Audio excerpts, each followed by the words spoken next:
Oh man, guys, guys. Well, congratulations to the LA Rams who have punched their ticket to the Super Bowl to take on the Cincinnati Bengals. And oh man, I'm sorry. Like I said, my voice is probably going to be a little shot. That was wow. That Oh man, that was nuts. Everyone make sure that you're sharing this around. Anyone that you know is a Rams fan. We're going to be having a little bit of a celebratory live stream. I man, that's special. That's you know, just the whole year, this team, Stafford couldn't do it. 0-3 in the playoffs, unable to withstand the moment. You know, Sean McVay can't get over the hump of beating the Niners. And guess what, my friends? They broke the loop. They broke the loop. The loop is broken. No one cares. No one cares about your 6 wins. When you go into your house and you defend it with honor and you win, it doesn't matter how you won. If it mattered how you won, then Tom Brady would be considered the GOAT. This is massive. Massive. This is just so awesome. I love it for every single one of you that has stayed by the channel. We're a little dead right now. I'm a little surprised we're not more lit right now. Hopefully that'll it'll turn up, so to speak. But yeah, we don't have a ton of people in here yet. I'm sure that'll change. But holy hell, I mean, guys, that game was one of those things where, what did I say? I said the Rams are either going to play their game and this game is going to be a comfortable win. They could even blow them out. Or they're not going to play their game and it's going to be hard for them to win. And they're going to have to do a little bit extra. And they had to do a little bit extra. And I'll tell you right now, you know, this team, and I've been saying it all year, is the best team in the NFL. Now, here's the thing. Was this a picture-perfect win? No. Does anyone really care? No. All that matters is that you got to the Super Bowl. And now you got to win it. But man, just so happy for everybody that's gone through this and the opportunity to go through this with me.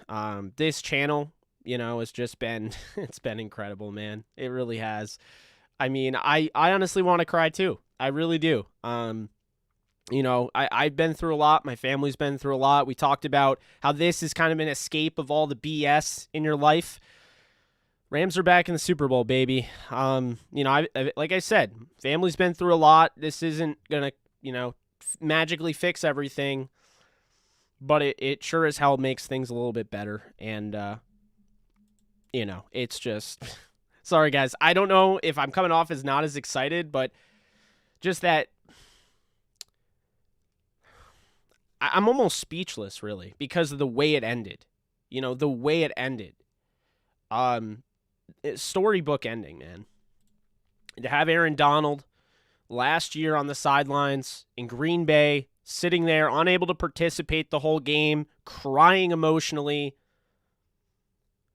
and then constantly, he can't play against the 49ers. He doesn't show up. He makes that play, and then Traven Howard picks off that pass. And Jimmy Garoppolo all game long was the guy that was just doing that the whole game.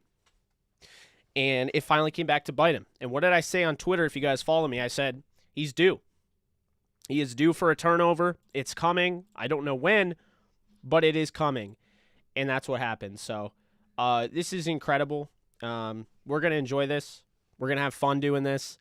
Guess we're already celebrating now. My brother brought down the beer. Hey, you asked for it. No, I know. Thanks, man.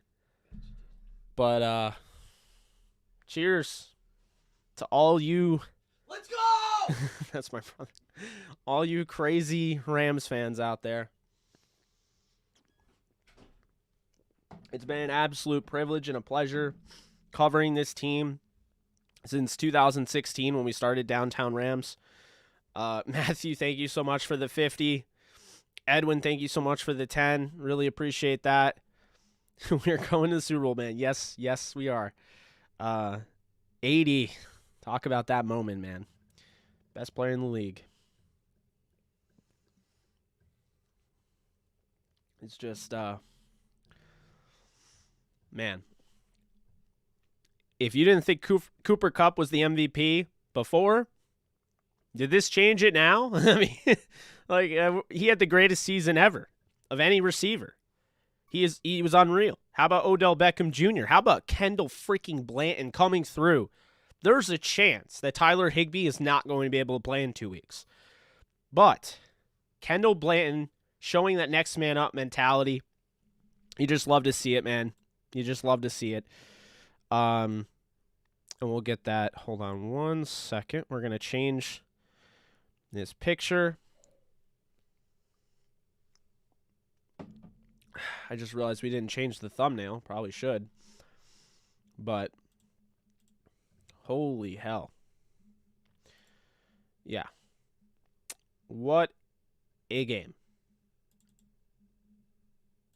I mean, it's just, man. We're going to go through it. I'm trying to compose myself, and it's just, man, I know everyone's probably feeling the same way, but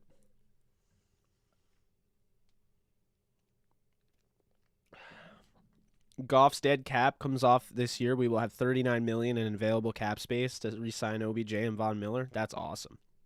You love to see that. I might just make, I mean, is that the greatest, should that be hung in the loop? I mean, that interception by Traven Howard, that still frame interception is just so amazing. But we're going to go into it. We're going to break it down. A-Dog, thank you so much for donating. I think I got another $9.99 from Diesel. Thank you so much. Cooper Kupp, let's go, Jake. Absolutely. Christopher, thank you so much for donating. Driving from Sydney to Melbourne, had to stop, watch the last 5 minutes. We were going to the Super Bowl. I'm crying, bruh. Rams down under. Absolutely, man. It just, it is incredible. It is absolutely incredible, and it's so important for the Rams to win this Super Bowl. It was so important to get here. This is the biggest game I've ever watched in the sport. I mean, to be honest with you, this felt bigger than the Super Bowl. This felt bigger than the Saints game. This felt bigger than any game that I've watched. I've watched Kansas in the Orange Bowl. I've watched the Big 12 championship between Kansas and Missouri, for football. I watched Kansas against Memphis to win the NCAA title. I watched the Yankees World Series. I watched Lakers NBA Finals. Nothing comes close to this game. This game is not a blowout. This game was not a shootout. This game was what happens when you take two teams that one team has a better matchup on than the other, and you duke it out. And this game came down to 1, 2, 3 plays that needed to be made, and Matthew Stafford rose to the occasion. He went 31 of 45, 337 yards, 2 touchdowns. He had an interception on a tipped pass in the red zone, and they battled back from that. He had 2 sacks, but he had a passer rating of 96.3. Cam Akers ran the ball 13 times for 48 yards. Sony Michel was held to 10 carries for 16 yards. They did a nice job of stopping the Rams' running attack, and they forced them to have to play their style of game. Well, the Rams did that. 142 yards for Cooper Kupp on 11 receptions for 2 touchdowns. Odell Beckham Jr. with the best game of his season. 9 catches for 113 yards when they needed it. Kendall Blanton comes through with 5 catches for 57 yards. I mean, man, they had a dropped touchdown from Ben Skoranek. I'm not going to say drop touchdown from Cooper Kupp. That's a tough catch to make, and it probably shouldn't have been thrown. But just incredible job for the Rams to bounce back. And, despite not everything going their way, they decided some great plays. Sean McVay, credit to him. I don't think I've ever seen a flea flicker screen pass before, but now I have. Just, it's incredible, man. Absolutely incredible. Absolutely incredible. And I'm not going to really break down the Rams and Bengals Super Bowl. This is about the moment the Rams knocked off the Niners. They have broken the loop. No one cares about 0-6 anymore. This is absolutely amazing. We're going to talk about the Rams-Bengals game a little bit this week. Obviously, a lot this week. I'm going on vacation on Thursday. I will be back next Tuesday. And then it's all Rams-Bengals. Funny enough, the last time the Rams were in the Super Bowl, I talked to a Bengals legend. He asked me to have him on the show, Anthony Munoz. So, kind of little cool thing there. But, man, that was something. Eric Weddle led the team in tackles. What a way for him to show out in this one. We had a huge tackle for a loss on a run. Troy Reeder had 8 tackles. He struggled a bit. Nick Scott putting the wood down. I mean, he laid the wood on Deebo Samuel on the hit. You got 3 quarterback hits, one from Von Miller, one from Aaron Donald. I don't see the other one there. They say 3, but I don't see another one. I guess maybe they gave, 2 maybe to Donald. I don't know. Pass breakups, you had 2 from Gaines. Huge play by Gaines. Almost, won the game. If he dove and caught that, would have won the game on that. Pass breakup by Reeder, Darius Williams, 2 from Ramsey, 1 from Traven Howard, and of course, as we know, Jimmy threw his pick. We were waiting for it. It happened. The turnover happened. Jimmy Garoppolo threw the interception, and the Rams are going to the Super Bowl. Man, somehow my voice is better than the last game.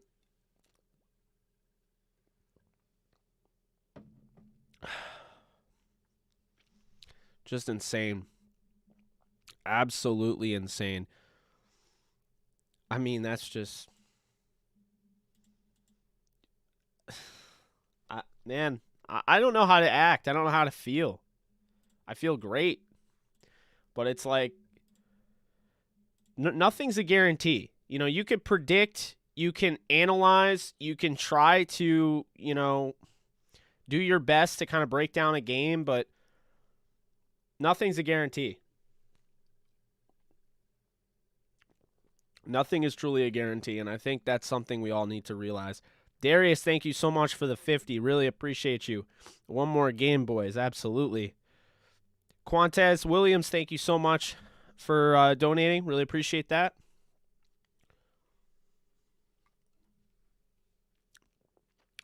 Man. The work ain't over yet. One more game. Let's go.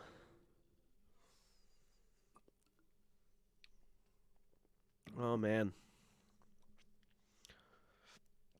Yeah, this Stafford guy might be good.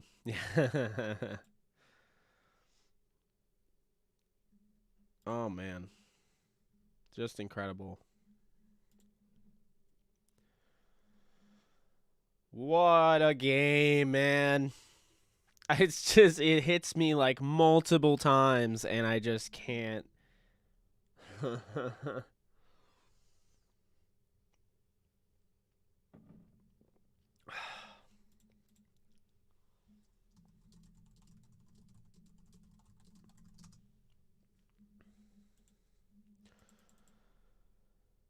I'm sipping on a Corona Extra. I just felt like it, so that's why I'm doing it. Oh, man, that's just, it's so special. You never know how things are going to go down, and it's so special. The Rams just played, I can't even say they played amazing because there were so many different things where the Rams really dominated the first half, but, I thought this game might go to overtime at one point. But, man, doesn't it feel good to be Deebo Samuel? He really became a villain between these two teams. Oh, by the way, thank you so much for donating, Hilltop. I just realized that was a donation. Kyle, I think we ain't done yet. Cheers, man. Thank you so much, Kyle. Cheers to you. Hope everyone is having a nice little adult beverage if you are an adult. But guys, you remember I almost ripped up the clip a little bit, but you remember when Stafford, the trade was announced on my stream. Do you remember that? The trade was announced on my stream. Someone announced it in the comment section. Blaine Grisack and I were covering the Senior Bowl, and all of a sudden, someone says Stafford to the Rams confirmed. We look it up. Sure enough, it's confirmed. I immediately was hyped, and I immediately was saying this team's going to the Super Bowl, and they're going to win.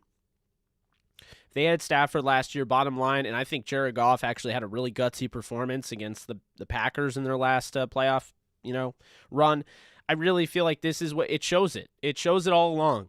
Stafford is the guy that they really have needed, and this is why they made the move, and the move was genius. It had to be made, and it was a great move. 100%.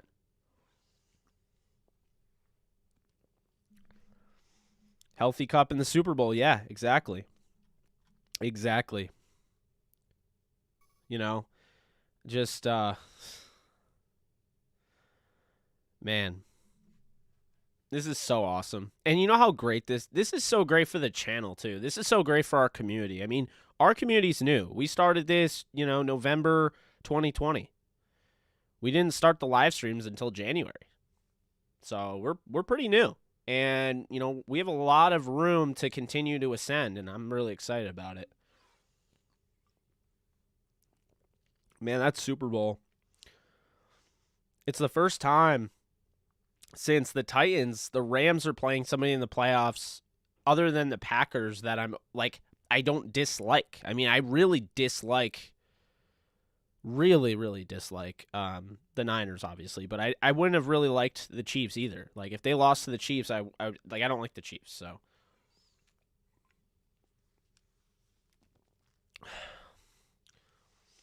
I just realized that my necklace is totally off-centered. That's why it felt so weird. Nathan, thank you so much. Started getting pretty nervous after the missed hit to the head and multiple face mask penalties. So glad the boys fought back and got us the win. Extremely proud of this team. Can't wait for the Super Bowl. Your content leading up to the game. I mean, thank you so much, Nathan. I can't wait either. I'm honestly, like I said, I just don't know how to act right now. I mean, I have a bunch of emotions going through my mind, and I'm not showing everything because I don't know how to act. I really don't. I'm so happy. I can't even really contain myself. I mean, I am containing myself somewhat, but I just don't really know. It's just amazing. It really is. It's just amazing.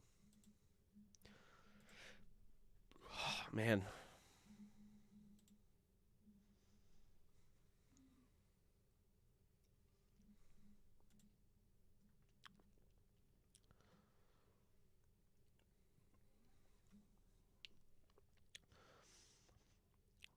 Yeah, cheap shot Niners. Thanks, Dabney. Yeah, it was not easy. Not an easy win. This feels right though. This feels right. And anybody that has ever doubted Sean McVay and said that, he needs to be fired, or hell, even doubted Raheem Morris. I mean, we just saw why those two should be back. I mean, why Sean McVay should be extended until the moon folds. I mean, Sean McVay is one of the best coaches in the NFL, and that is not even up for debate. At age 36 here, he has a chance to win the Super Bowl, and he's going up against his protege in the Super Bowl. He's going up against the guy that's part of his coaching tree. I mean, that's insane. That is so insane. Just unbelievable. Yeah, the decision to challenge the fumble was very questionable. But, I mean, you got to give credit to Sean McVay. The run wasn't working. He didn't continue to try to run the ball. They could have, had Stafford shoot for the end zone, but they wanted to keep, they wanted to make sure they had the field goal. You can't turn the ball over there. If you turn the ball over there, yeah, it's 17-17, but all the momentum is on the 49ers side. You might as well just give them some points. The game's over at that point.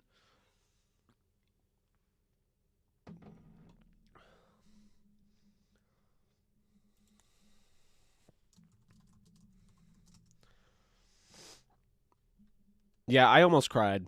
I'm not even gonna lie. I don't cry over anything like that, but I almost cried.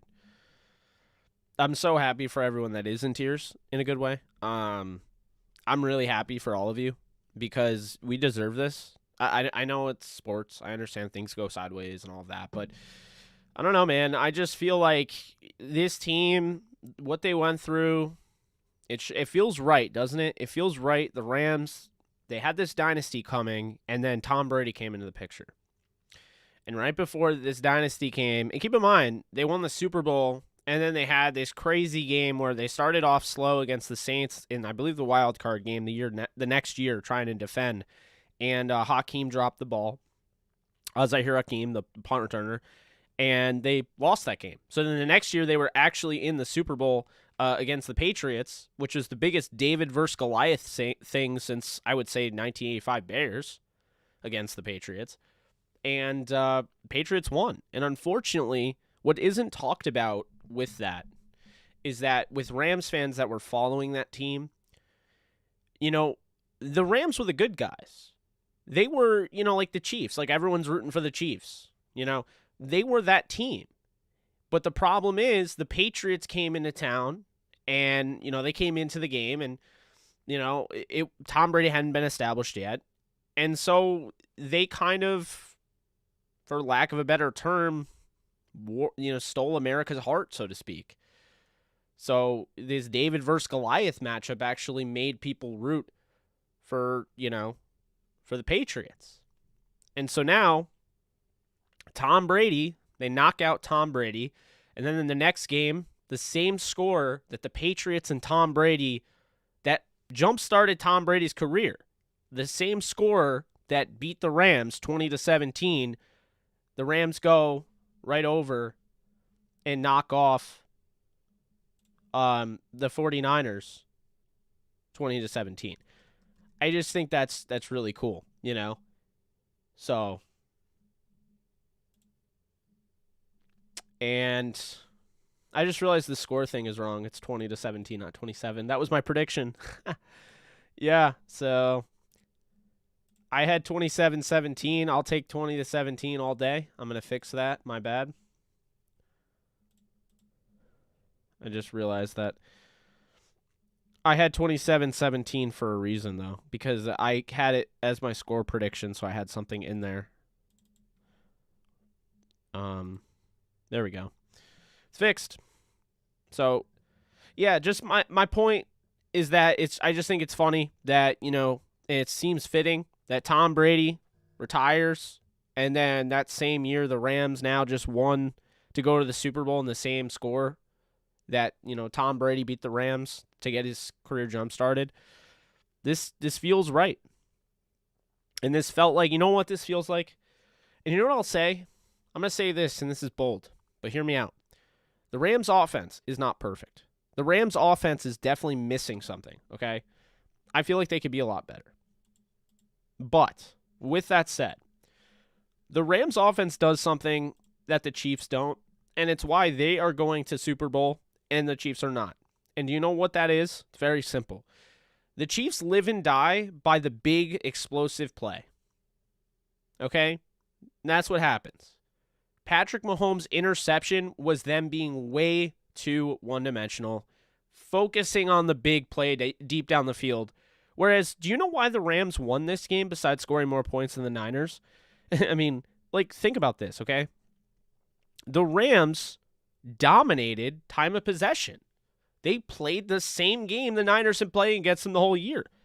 And wouldn't you believe that the Rams ran the ball 9 more times than the 49ers?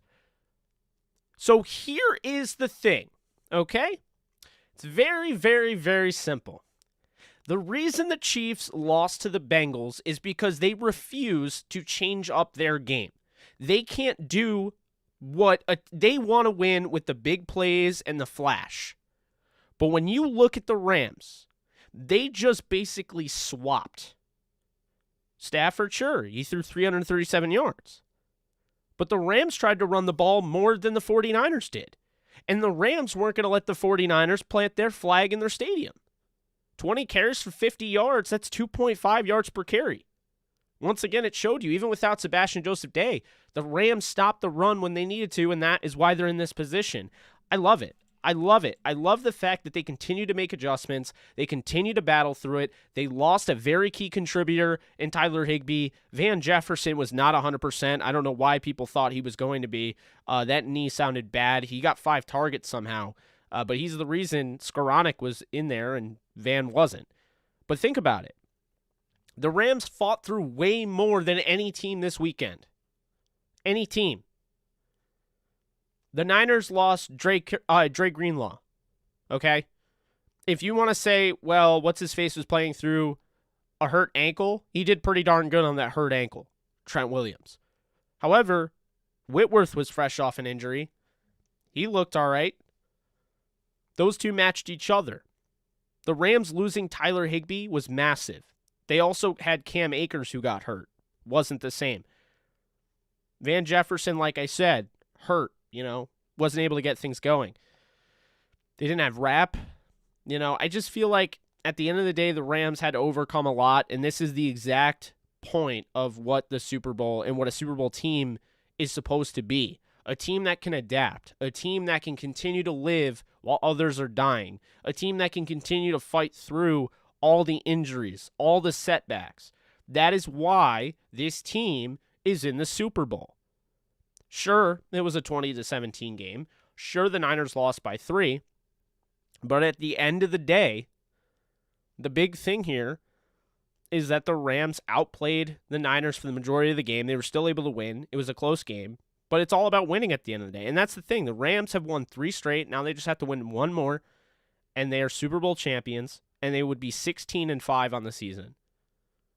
That means they would have won 16 out of 21 games this season with Matthew Stafford. And like I said, regardless of this outcome, regardless of this game, Matthew Stafford has already proven that if he goes to a location that has an offensive line, that has a defense that'll back him up, that has a good coaching staff, weapons, good offense, he can win playoff games and potentially a Super Bowl. And here we are. Here we are. He's at the forefront, leading the Rams back to SoFi in 2 weeks in the Super Bowl. Something to think about. By the way, last time Cooper Kupp went up against the Bengals, he went over 200 yards receiving. And it was in London. Pretty interesting there when you really think about it. But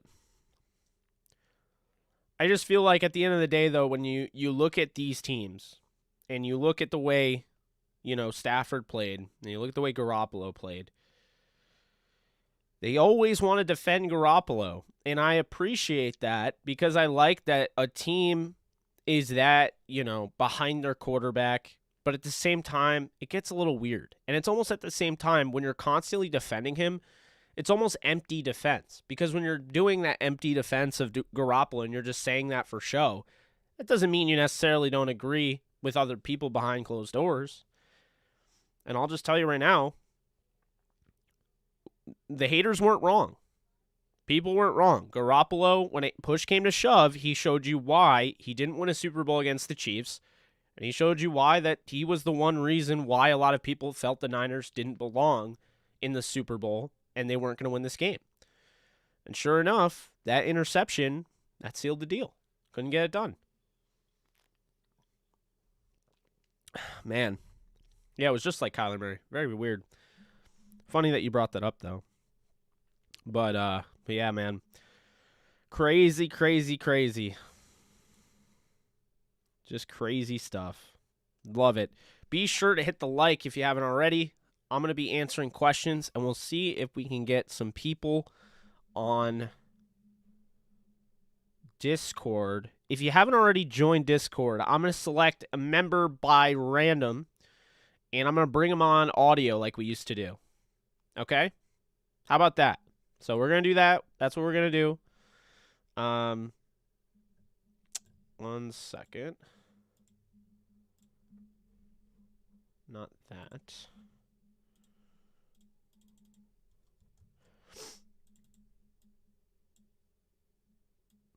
I'm trying to fix the ticker. It's like taking forever right now. Yeah, I don't know what's going on. There we go.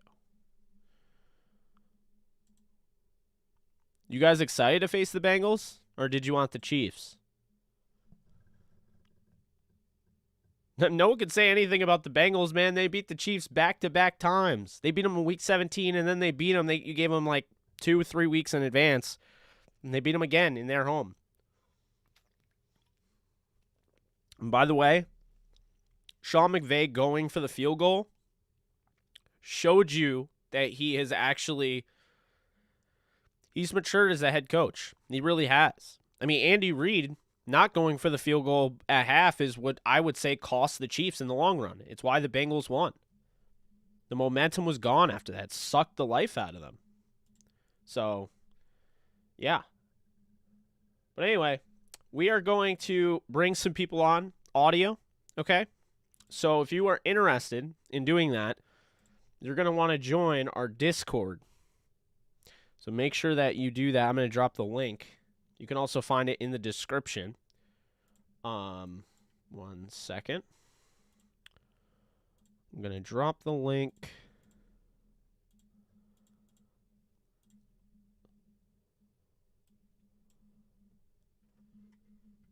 Let's see here.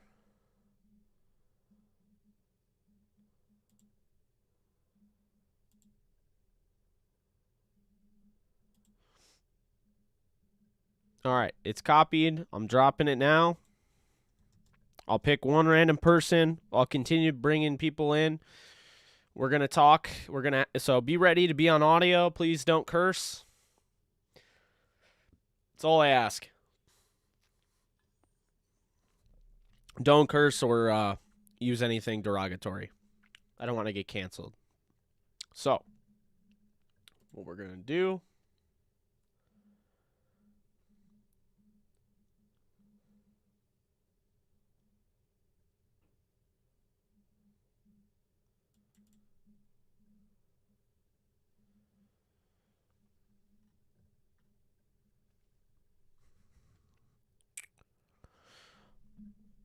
All right, a green substance.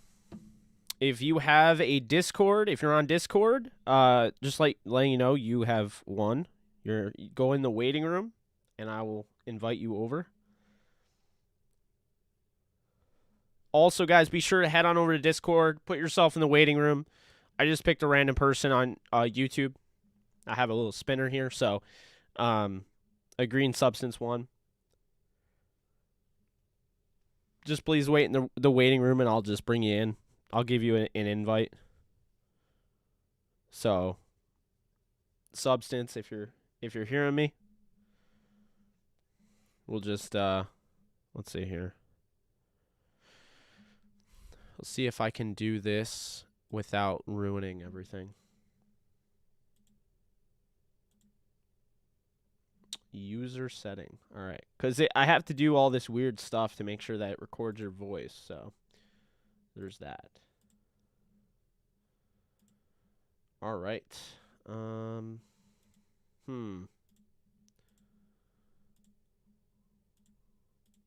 Check. All right, that's not working. That. We'll see if I can get this thing working. Yeah.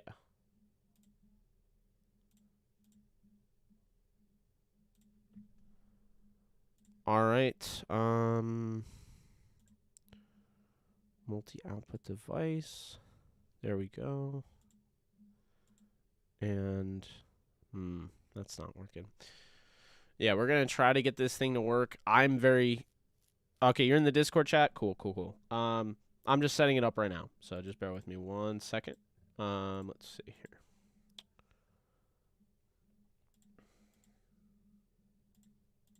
Yeah. Okay. Let's see. That's not working. SWB.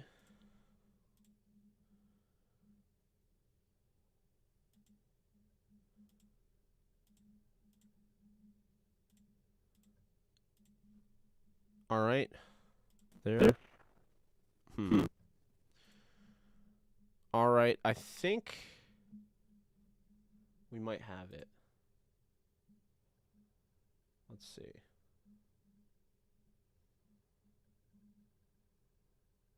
All right, Substance, are you in the waiting room? I'm going to bring you in just to get your thoughts on the game.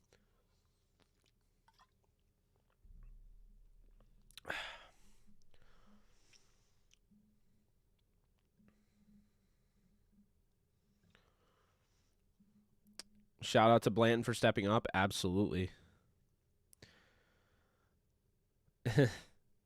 Yeah, you're upset. I get it. I've been there. Had my SWB heart ripped audio out. I captured, get it. not registered. It was a good game, you know.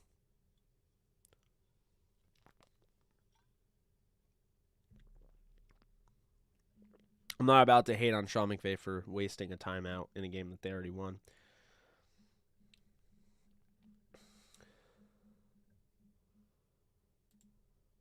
Let's see. Are you Colby Z?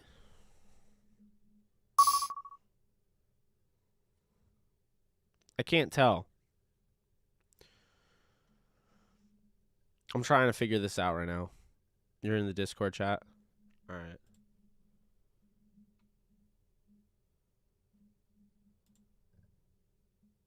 Let's see what we can do.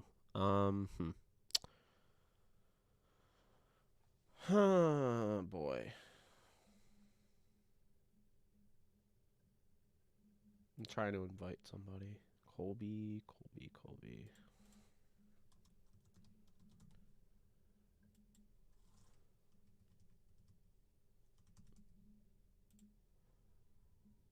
Reader's terrible. I mean, Reader had his moments, but yeah, I'm not gonna say anyone's terrible. I'm glad they're going to the Super Bowl. That's what I'll say. Substance, go to call in. No, not Discord. Go to the call in video channel, the voice not video, voice channel on the DTR and JKB community on Discord. I'm trying to bring you in. But I'll have to move to somebody else if you can't figure it out, because I gotta move the show on. I gotta keep having people on.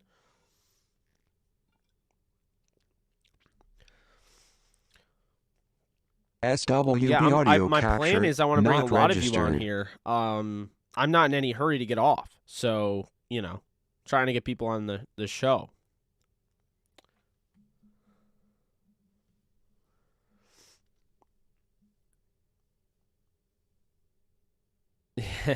Yeah, it's awesome. Hope everyone has a nice little beverage by their side.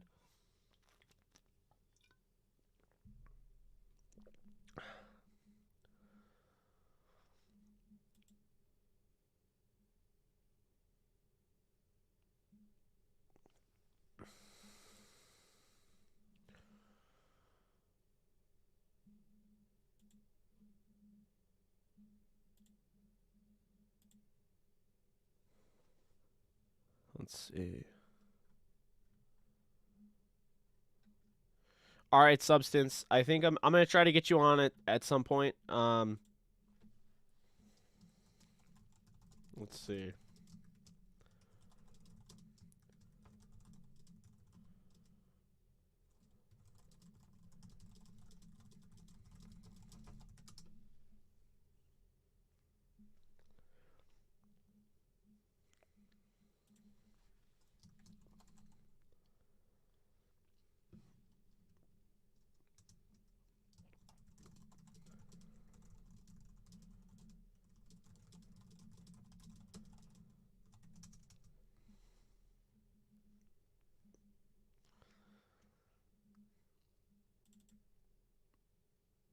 Let's see. Okay.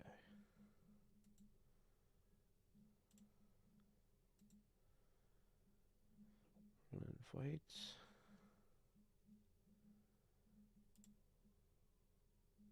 I'm trying to figure this out, so I apologize for everybody waiting. SWB audio capture not registered.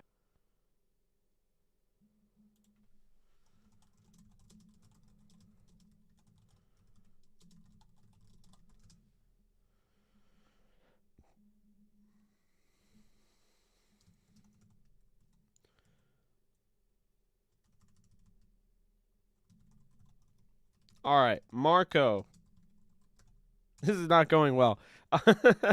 Trying to get people in here. Oh, you're connected? I don't hear you.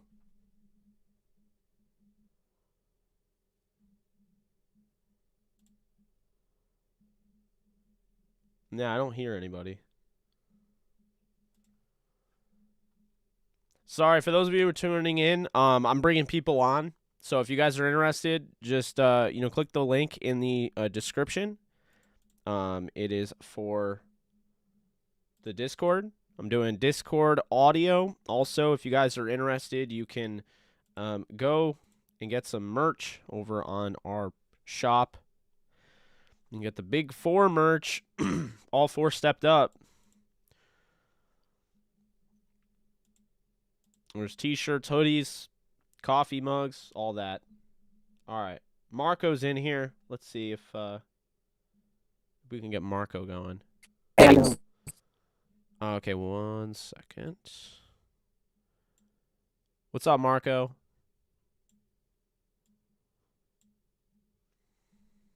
Marco Go Crazy is now connected. So, looks like you're cutting out a little bit.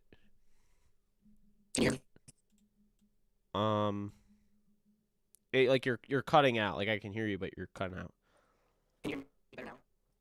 No, it doesn't sound very good. SWB audio capture not registered. Hold on a sec.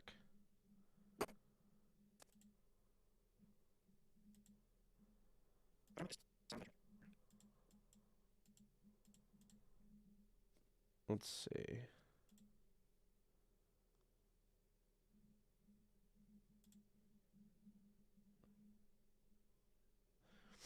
Maybe this won't work. That would be annoying, but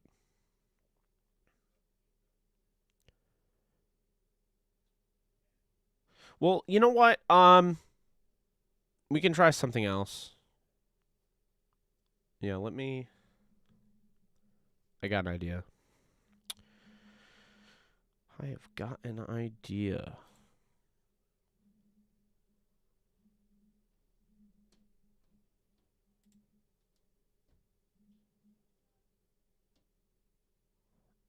I don't hear anything. Yeah, I'm gonna try something else. All right. Let's see if this works a little bit better.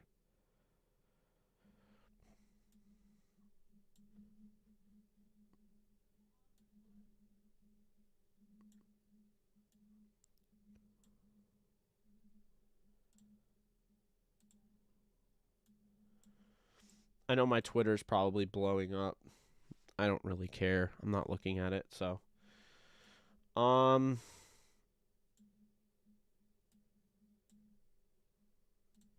I'll check it out after the show. I didn't mean to disrespect people. I do care what they have to say. I just, as of right now, I'm worried about the show. All right. So let's see what we can do. We're going to try to get some people on. Appreciate you guys bearing with me.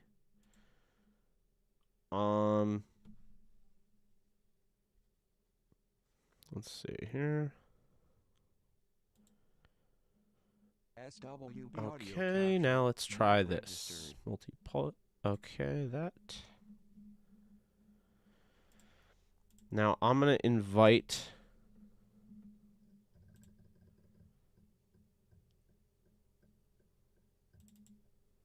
I'm going to send Marco a DM here. I'm going to send you a DM. I'm going to send you a link to StreamYard, and we're going to do it there. So.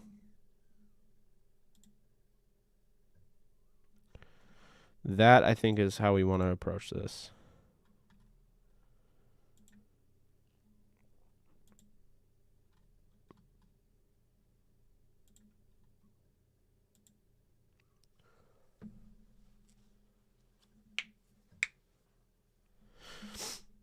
What's up, Nolan? Congrats, brother. Congrats, everybody.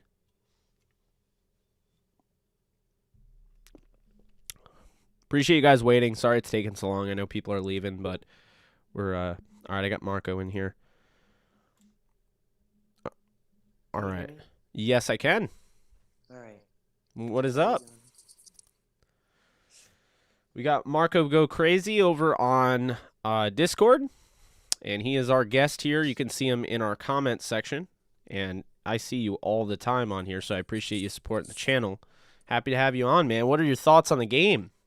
Well, I thought we did pretty good, but we could have did way better. Yeah. I thought Troy Reader did pretty bad, to be honest. Yeah, he struggled. He Ernest struggled. should have been in the game more.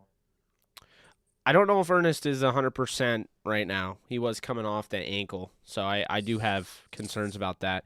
Now, with that said, with the outcome, are you cool with the way it ended? I understand you said they should have won by more, but are you cool with the way it ended? Not registered. As long as we win the game, that's all that matters, right? But I think Absolutely.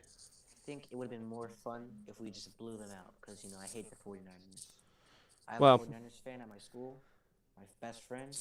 I always talk trash to him, and then we always lose. But this time, I actually got to talk trash, so it was good. As long as you win, I feel that. I definitely feel that. So yeah, I'm just trying to get through a lot of people here, so I'm gonna ask you a few other questions, and then I'm just gonna bring someone else in if you don't mind. But appreciate you being on. Appreciate you supporting the channel. Aaron Norris, by the way, appreciate you donating $20. Thank you so much.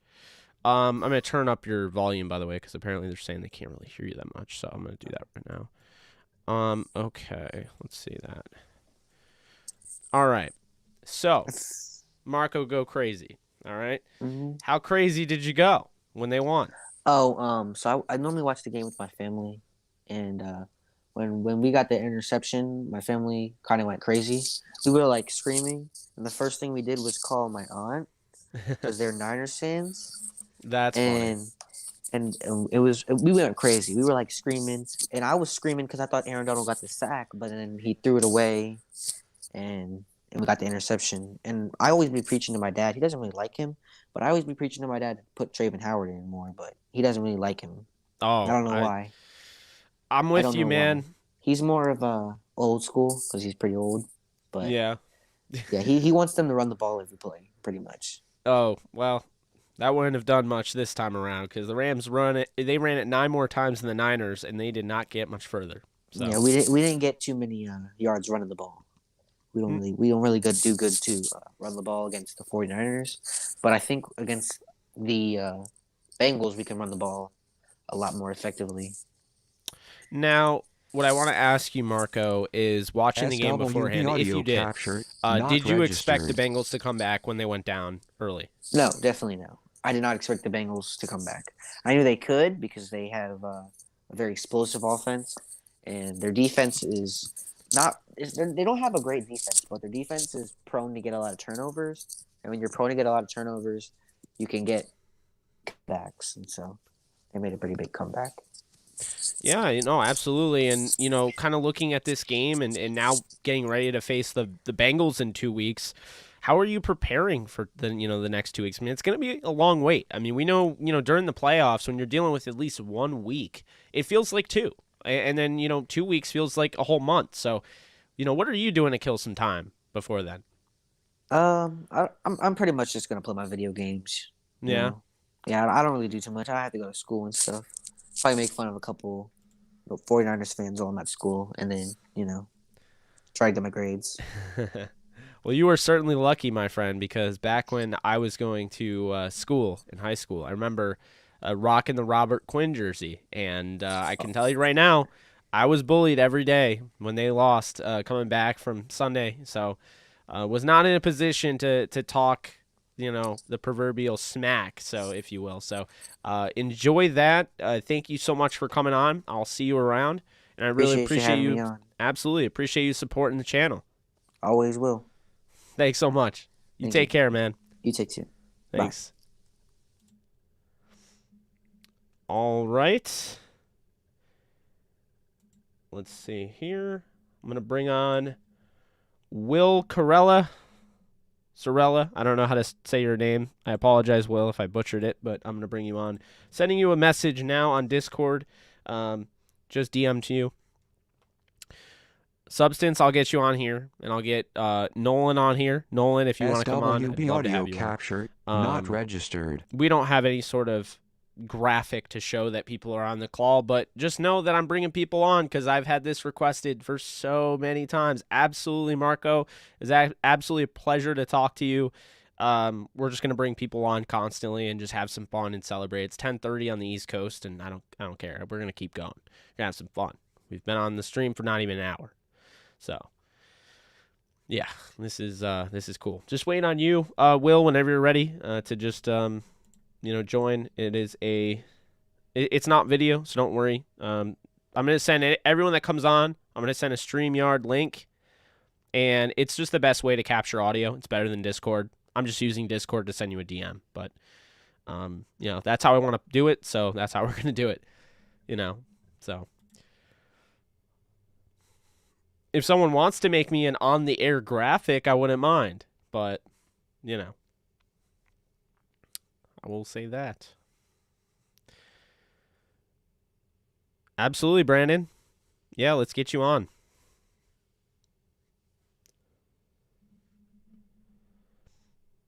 Will's holding up the whole show.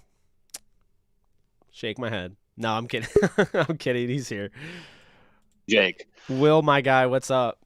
My freaking guy. Yo, I'm gonna keep this brief because I know there's other people. But, dude, I just want to say real quick, this is literally the best day of my life. The best day of my life before this was when Greg Zuerlein hit that 58-yard field goal against the Saints in the NFC Championship game. This is literally the best day of my life, bro. I was just collapsing on the ground crying for like 20 minutes. Just the way it happened. The fact that it was against the 49ers, who we hadn't beat since 2018, like everything about it, dude, it literally couldn't have been more perfect, bro. Like seeing Deebo Samuel crying on the bench afterwards, dude, I could die right now and be happy. Like, bro, SWB audio I capture, don't know. And I not just want to say, registered. dude, you've done a great job covering the team this year, and I love the Appreciate that, channel. man.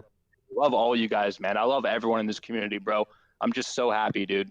I'm just so happy right now. So I just wanted to say what's up. Yeah, absolutely. I mean, the floor is yours. One more thing. No rush.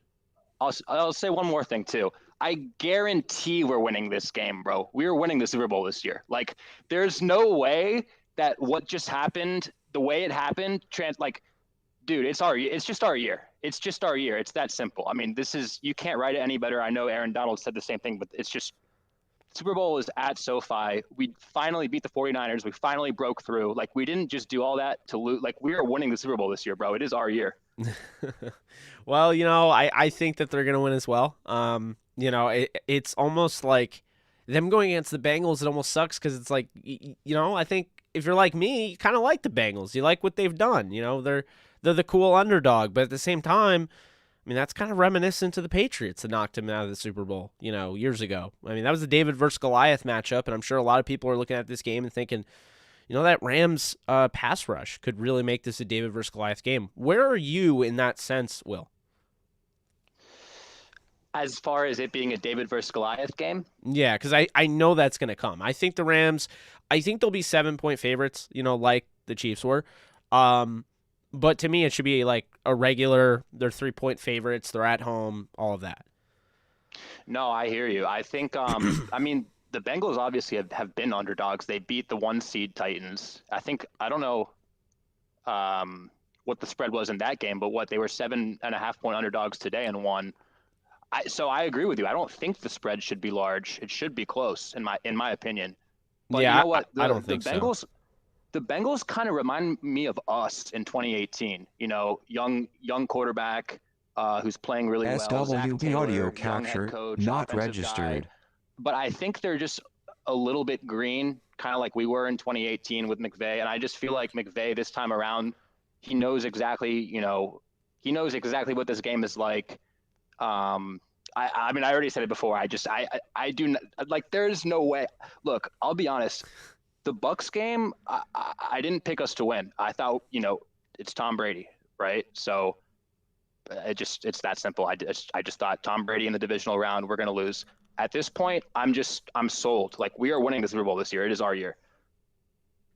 No, I hear you, man. I absolutely hear you. I think that this is their year. And I've said, I mean, you're in every video, on the side of the comments, and we do every video live now, and I think that was the right move.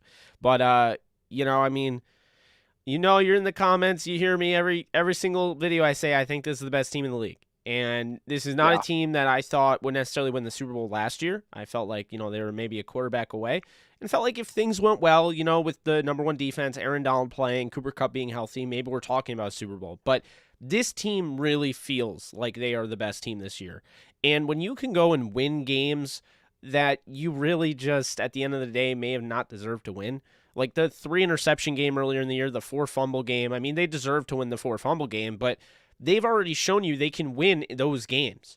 So what if the Rams come out, 2 weeks from now at SoFi in the Super Bowl, and they have everything going for them, and we see the first time all year where this offense looks like the Bills did against the Patriots, and they score on every possession. I mean, I would not rule that out because I think that they're due for that, and they're still winning games despite not being able to be that, that loose, like play that loose and be, that efficient on offense.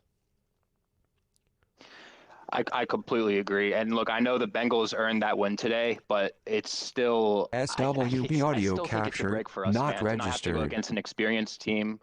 I just for the reasons I already said, I just feel like the Bengals being kind of more green. I just think I just don't see a way they're going to win this game. I really don't. And let me just say too, I know this is the obvious, but how about Matthew Stafford, man? Like Aaron Rodgers and the Packers scored 10 points against this team. Yeah. Stafford throws for 340, 2 touchdowns. Ben Sco drops what would have been like a 50-yard touchdown. So really it should have been like 390 and 3 touchdowns. Yeah. First year on the team, he takes us to the Super Bowl, bro. Like this feels like a movie, dude. It really does. It's unreal. Well, it's almost like it's like a rewritten, it's like, we talk about reboots, right? It's like a reboot of Tom Brady. He's like a reincarnation of Tom Brady. I mean, and here's the thing, and I was just talking about this with my father, a few days ago. Tom Brady is an incredible story of perseverance, 6th round pick, 199 overall, winning a Super Bowl, going on to prove himself. It wasn't just a fluke. You could say that Stafford was the anointed 1st overall pick, but he paid his dues just as much as Tom Brady earned his way to the top. Stafford paid his dues playing in Detroit.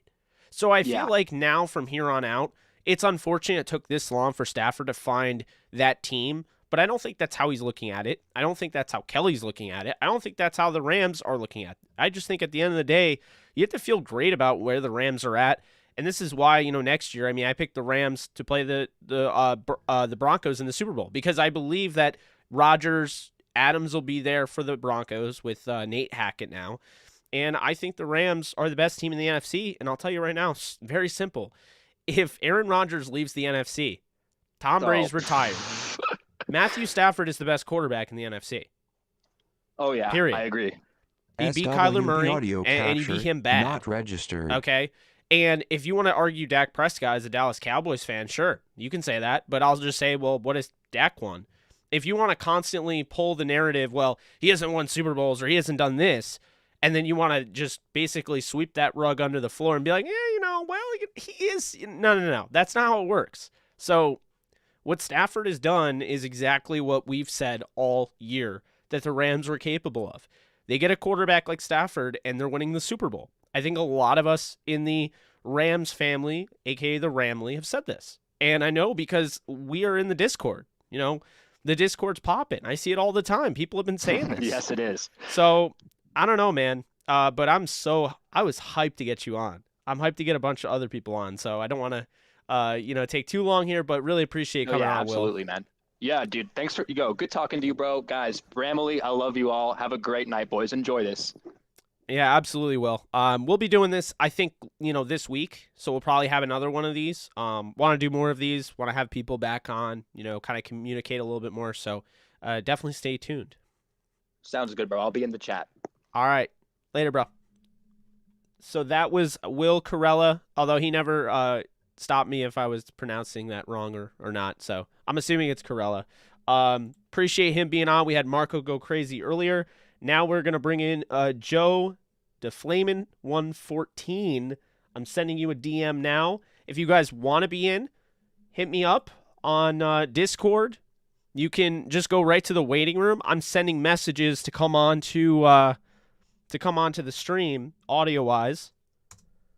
So Joe Deflamin14, I just sent you a message, and the link is there. And as soon as you join, I'll bring you in, and we'll talk about your thoughts on the game. Soul Snatcher Stafford, love it. Love that sound, man. That sounds great. Not registered. Love the props there, man. This is fun. This is what I had in mind. This is a party. This is not just a live stream. This is an experience. This is an event. Okay, I'm excited. We're going to the Super Bowl.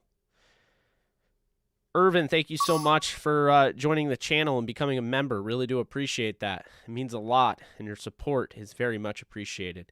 We are getting there, folks, to 11,000. I remember when we hit 10,000. It was not that long ago. You guys have just been incredible, and somehow we're almost at 11,000 subscribers. We're at 10,902. So, man. There we go with that. That is just awesome. Love to see it. So Joe Deflamin, I did send you a DM on Discord. So be sure, if you're in the waiting room, that means you're trying to talk, I would assume. So head on over to the waiting room on our Discord. If you don't have the Discord link, I know Nolan will drop that for you, and I will also drop that for you. I'm bringing on anyone who wants to come on. See Braca Flower in there. I see Joe Deflamin. See, give me that OBJ hold. I can't see the rest of your name, but looks like I got Joe. Let's see here. Let's see if it works. Joe Carlino, what is up, my guy? Jake, it has been quite a long time, my friend. How are you doing today? I'm great. How are you doing? Not too bad. I've been enjoying the new Pokemon game the last couple days. I mean, dude, I'll tell you this: it's definitely revitalized the franchise. So, what were your thoughts on that game? Well, for starters, I mean, SWB audio as capture Falcons not Nation, registered. I will tell you this: there are three people that I am happy for right now. One is my friend Robert Robinson, Rob.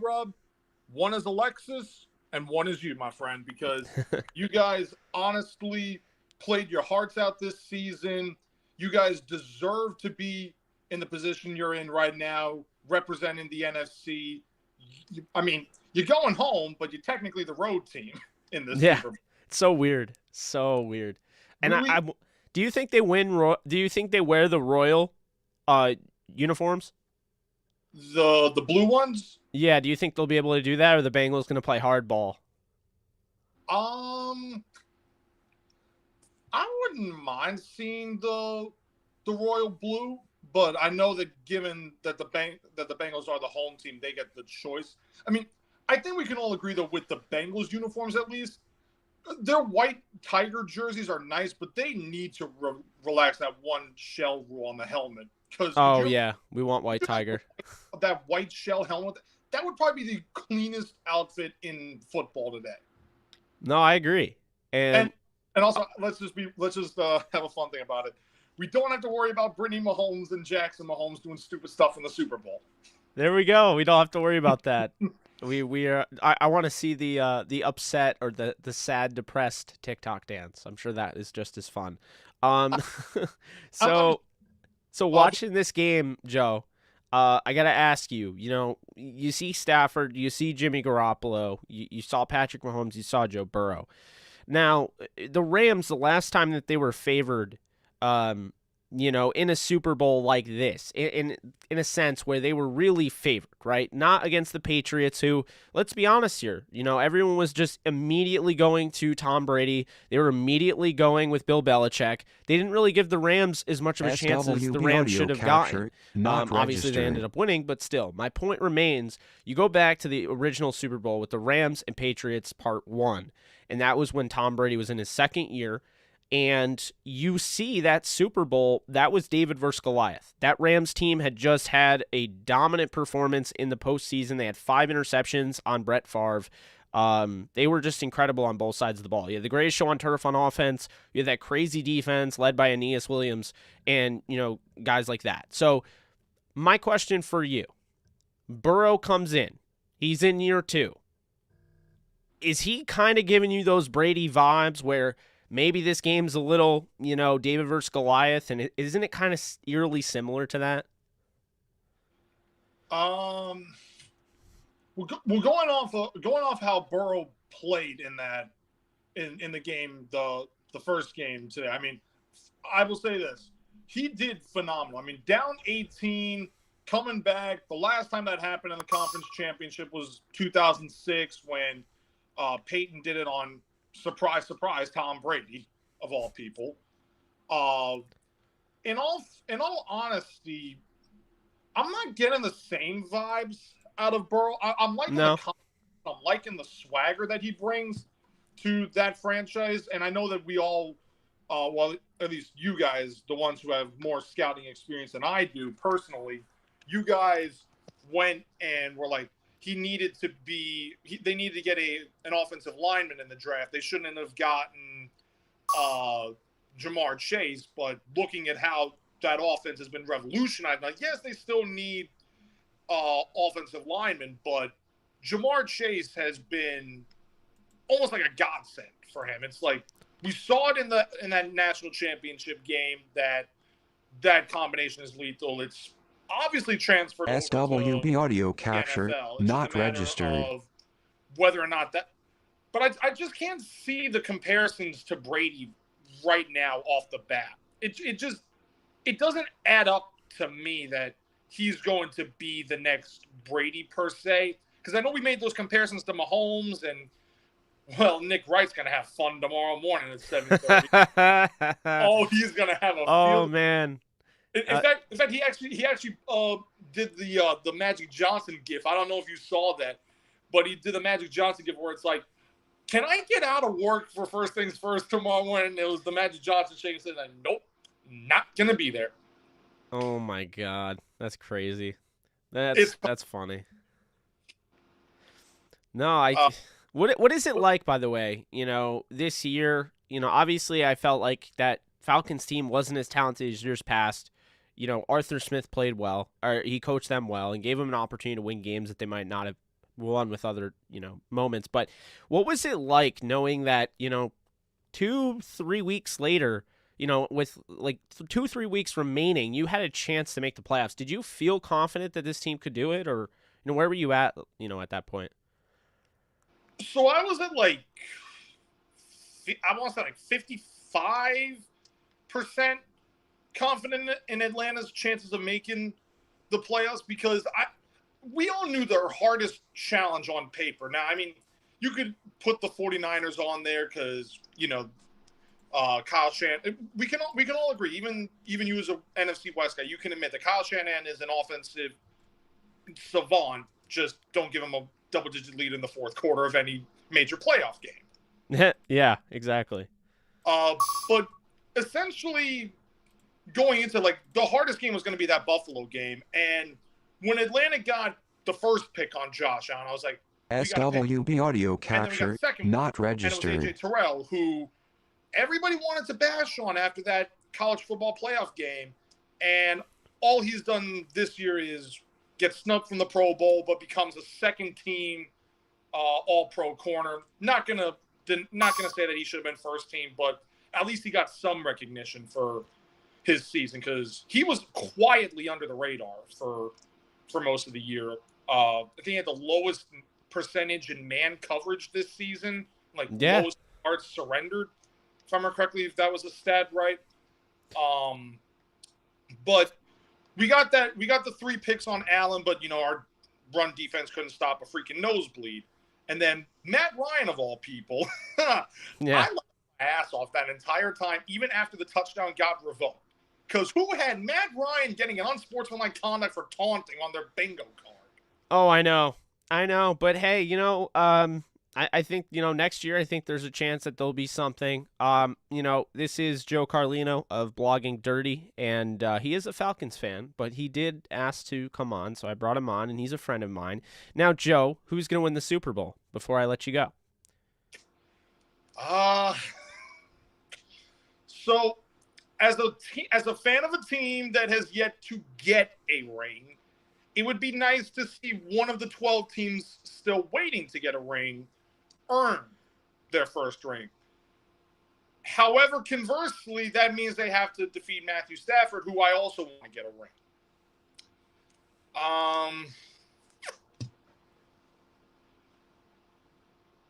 I'll make this prediction. Mm-hmm. Whoever gets to 200 pass yards first in the game between Burrow and Stafford, that will be your Super Bowl champion. SWB audio Whoever gets capture 200 passing not yards registered. First. So, because again, I want both teams to get a ring. I want both of them to win the championship. Cincinnati, I mean, they've had their 2 chances. They lost both their chances. The Rams, they're in the Super Bowl for the second time in 4 years. And sounds good when you say it like that. It sounds good when you say it like that. It does sound good when you say it like that. Like, I personally would like to see you guys do it. Plus, I mean, the story's there. First team to win the Super Bowl in their home stadium last year was Tampa. But now you guys are the second team. But then it's essentially the story of 2 teams back-to-back years playing the Super Bowl in their stadium, and they win. Because conversely, if you guys lose, then it's like, well, I mean, you were the road team in your stadium, but you still lost it on your field. So it's like... No, that's true. That is very true. Hey, Joe. Joe, thank you so much for coming on. I appreciate it. You be well. I'm just trying to get everybody on, so... No problem. But I will say this real quick before you let me go. Mm-hmm. I did say it on Twitter. If you and Alexis won next year, because Atlanta comes to SoFi, let's say we meet up. Potentially, man. I'm trying to make it out to a game at SoFi at some point, so that would be really cool if we can make that work. It would be. Jake, best of luck to you, fam. I look forward to hearing from you guys. And if you guys haven't yet, Jake is one of the premier Rams coverage guys. You guys are in good hands with him. Thanks, Joe. Appreciate you. Have a good night, brother. You too. Take care, man. All right, so that was Joe Carlino of the Blogging Dirty. He covers the Falcons, and he wanted to give his thoughts on the game, so we brought him on. I sent a message over to Braca Flower. SWB audio capture not registered. Lot, and I appreciate the support. Please check your DMs over on Discord. I've sent you some messages, as well as I'm going to drop the thing here. This might be a death sentence. Ready? I'm dropping the link for StreamYard. People want to join, they can join, but I'll let you in when I can let you in. Mac, thank you so much for becoming a member. Appreciate you. Welcome to the fam. Don't kill me with the joining here.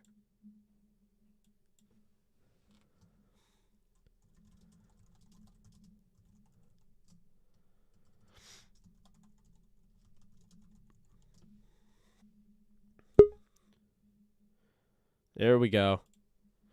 Braca Flower 1, how we doing? Doing good. How are you? I'm good. How hyped are you to say that the Rams have punched their ticket to the Super Bowl for the second time in 4 years? Yeah, it's crazy. Yeah, I don't even know. I was in shambles half that game. I'm not even gonna lie. But the end of the day, came back and got it done. So, hey, I hear you. I mean, it was not one of those easy wins, so to speak. It was not. But it wasn't supposed to be easy. I mean, we are 0-6. Well, 1-6 now against them, but we knew it wasn't gonna be easy.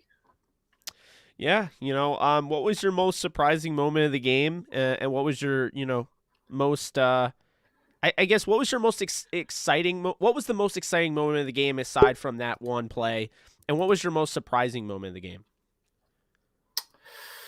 I mean, man, I don't even know. There's a lot. SWB audio capture not registered. I guess disappointing. I didn't like the 4th and 1 call. I think we should have just punted it and just play it safe. There's no point going for it. But most exciting, I think I have to say the yeah, I don't know. I guess that last It'd have to be the play, last play, the right? pick. Yeah, I mean, it's got to be. Yeah, I mean, that was just crazy. I wasn't expecting it. You know, we didn't get all that many pressures on Garoppolo, which was a little weird, I thought. Just with Donald and Miller, I figured we'd be in there at least a couple times, maybe get a few sacks, but didn't really. And then, of course, Jimmy G threw his pick like he always does, and that sealed it. So, I mean, yeah, that's got to be it. Yeah, absolutely. And it looks as though I actually have some breaking news here, if you guys don't know.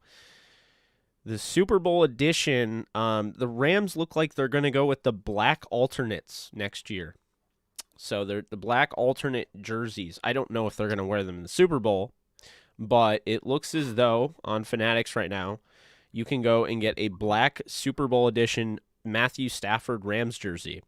It is black with a blue lettering and blue color for the number, with a yellow outline and yellow nameplate. Not gonna lie, looks pretty awesome. What are your thoughts? I might have to get one. I'm definitely gonna have to get one. I was gonna say my only other jersey I got in like early middle school, late elementary school, I think, and it was a Sam Bradford. So I haven't gotten a new jersey in a while. Yeah, it sounds like you gotta go get one of those jerseys, man. Yeah, I might have to. I do miss the SWB audio capture not registered. I miss those ones. Yeah, I really like the all yellow. I definitely agree with you that. Yeah, that one was a good one in my opinion.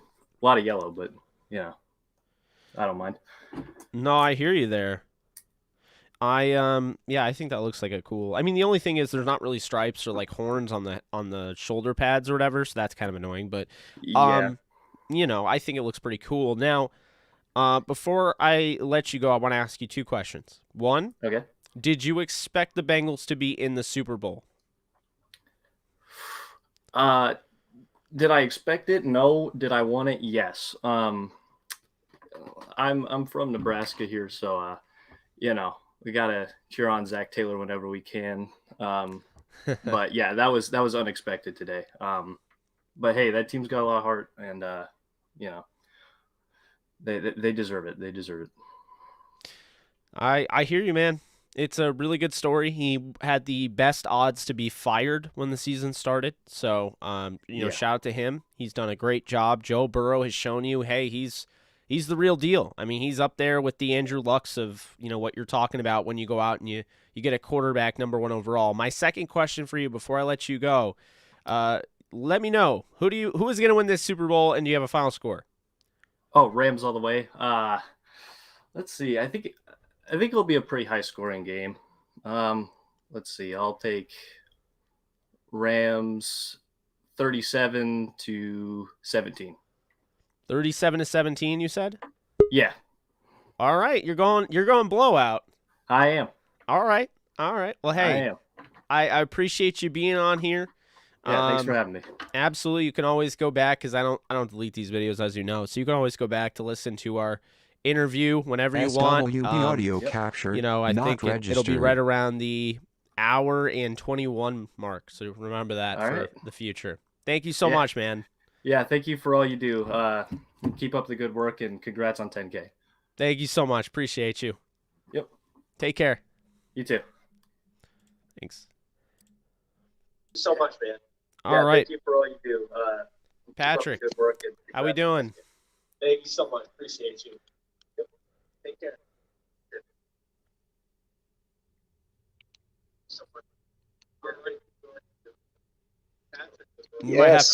You might have to mute your. Doing good. How's it going, Patrick? Can you hear me? I can hear you now. Can you hear me? Yeah, I can hear you. Doing good. How's it going, Patrick? I'm good. How are you? I'm good. Can you hear me? You might want to I can just hear you mute now. your, because I can hear the other computer hear me? going or phone or whatever. I can hear you. Doing good. How's it going? I'm good. How are you?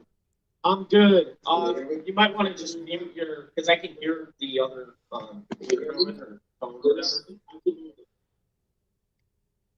All right. Is that better? Yeah, that's better. Hey, how's it going?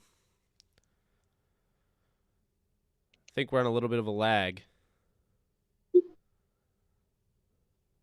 All right. Is that better? Yeah, that's better. Hey, how's it going?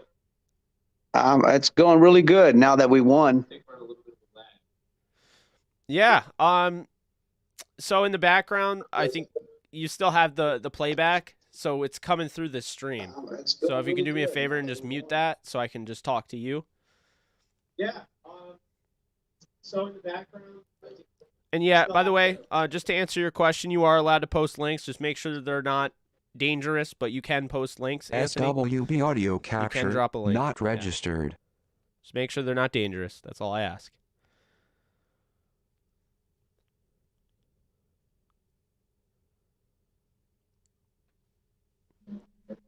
If you guys want to join, you just have to wait.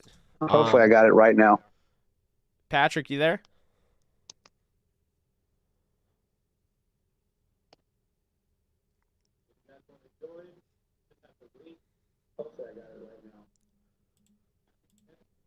I'm here.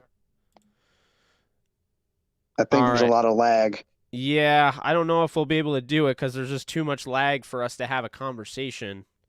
So why don't you try coming back in and we'll see if we can do that. I'm gonna bring in another person while we wait. Okay. All right.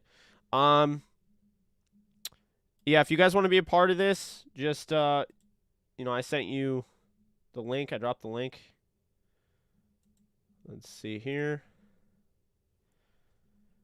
Give me that old OBJ, hold the rocks.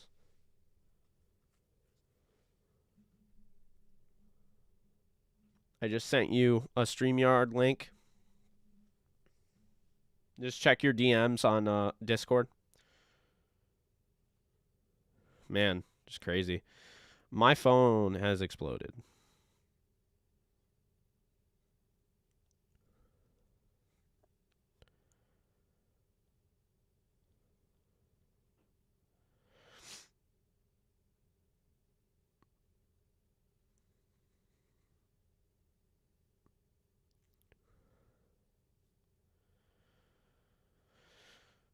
Oh, man. Just waiting on, give me that OBJ hold the rocks to SWB join. audio capture not registered. I'm waiting, though. KMG, you can work your magic. You just go in the waiting room, and I will send you a link.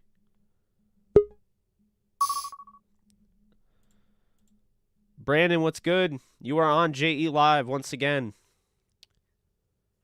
It's been a minute, but you're back.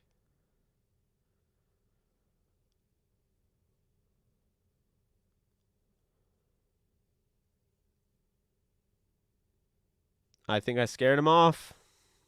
Brandon's like, "Oh crap, yeah, don't want to talk to him." No, I'm kidding.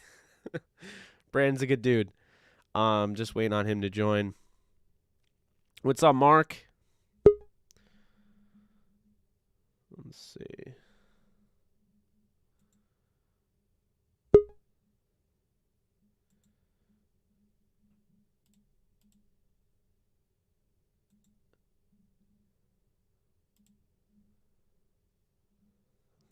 Here.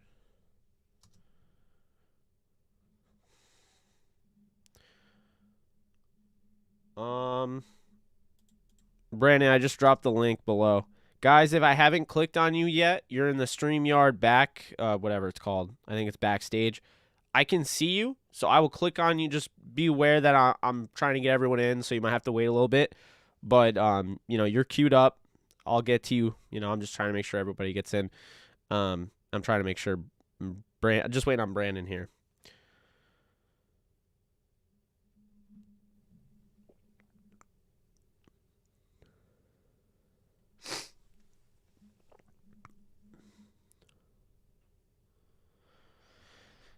Amber, that is absolutely true.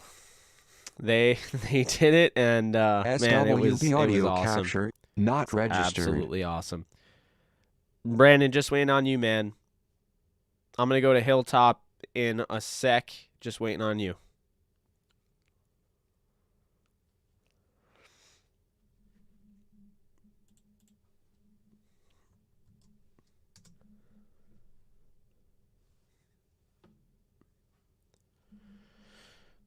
Nolan, do you want to come on here? I'd like to talk to you, man. I'd like to talk to my premier moderator over on the Discord server.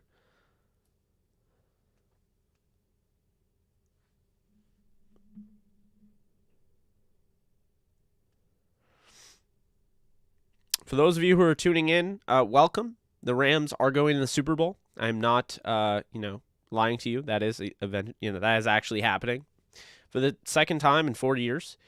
And as celebration, we are having people on the audio end of things we're doing this again. This is how the stream started. This is how my channel really started to pop with the live streams. We started having people as guests, and we stopped for a bit, and now I figured out how to do it again, so we'll probably start it up again. Brandon, you are on JE Live. Welcome.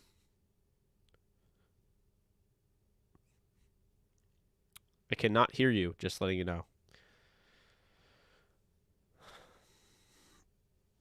Yeah, hit the thumbs up, folks. Would really appreciate it. Make sure you're sharing this with people if you haven't already. No, Nolan, you can just click that link right here. The StreamYard link.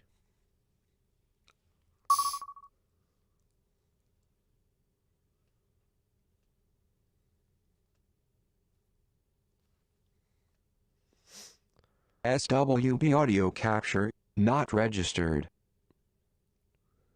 Just waiting on Brandon. He's in right now, but we're just waiting on him to get his audio working.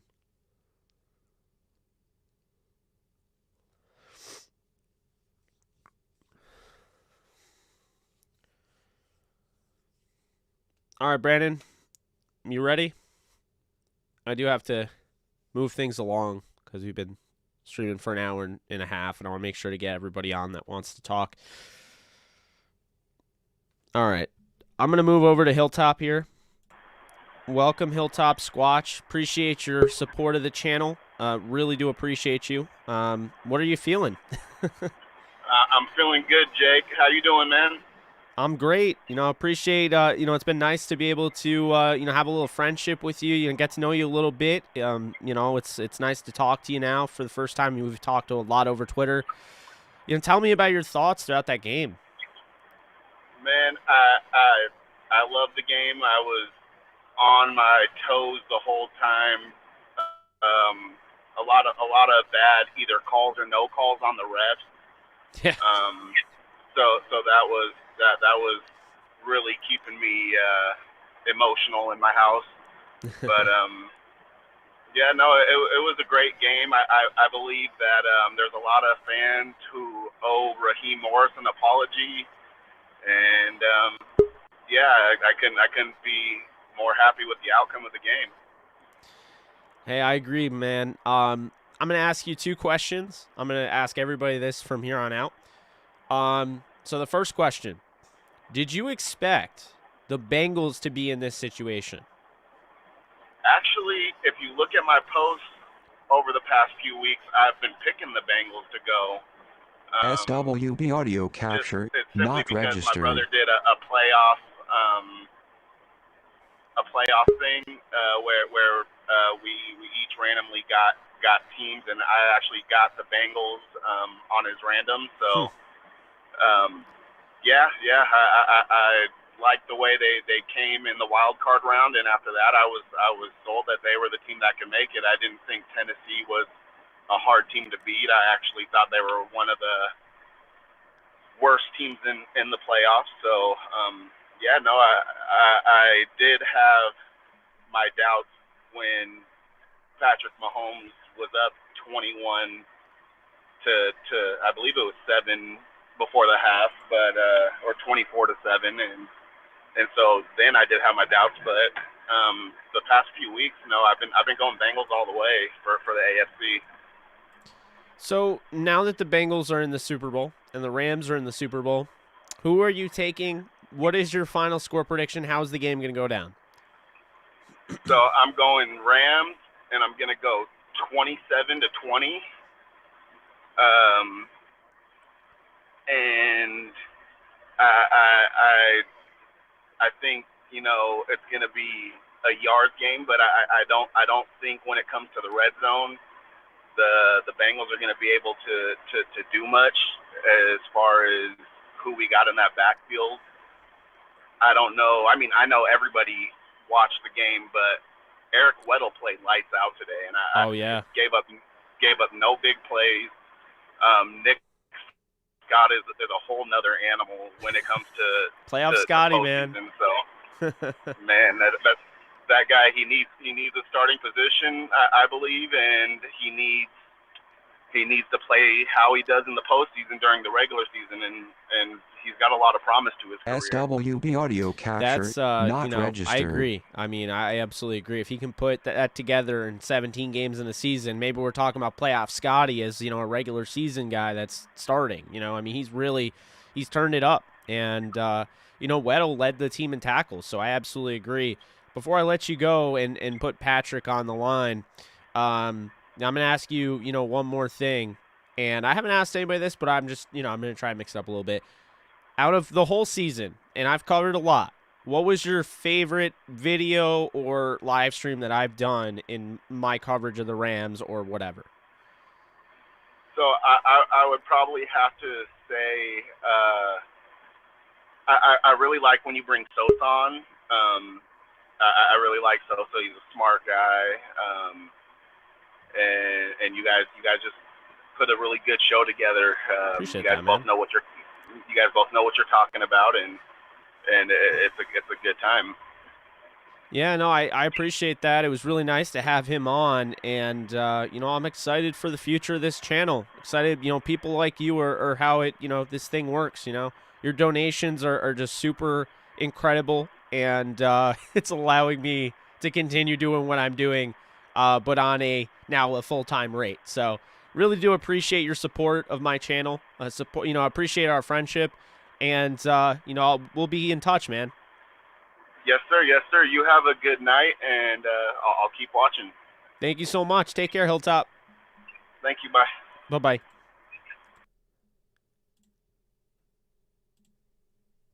All right, Patrick, you are on JE Live. How's it going?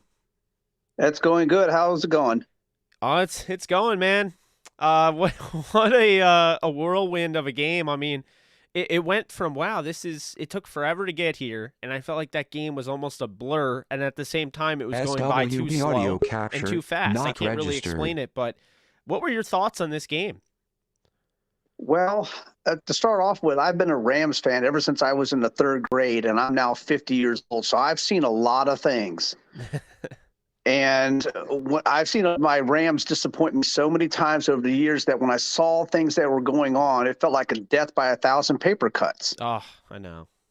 You know, missed opportunities, Storanovic dropping the ball in the end zone, penalties and things. I was like, oh, gosh, here we go again. But we fought through it.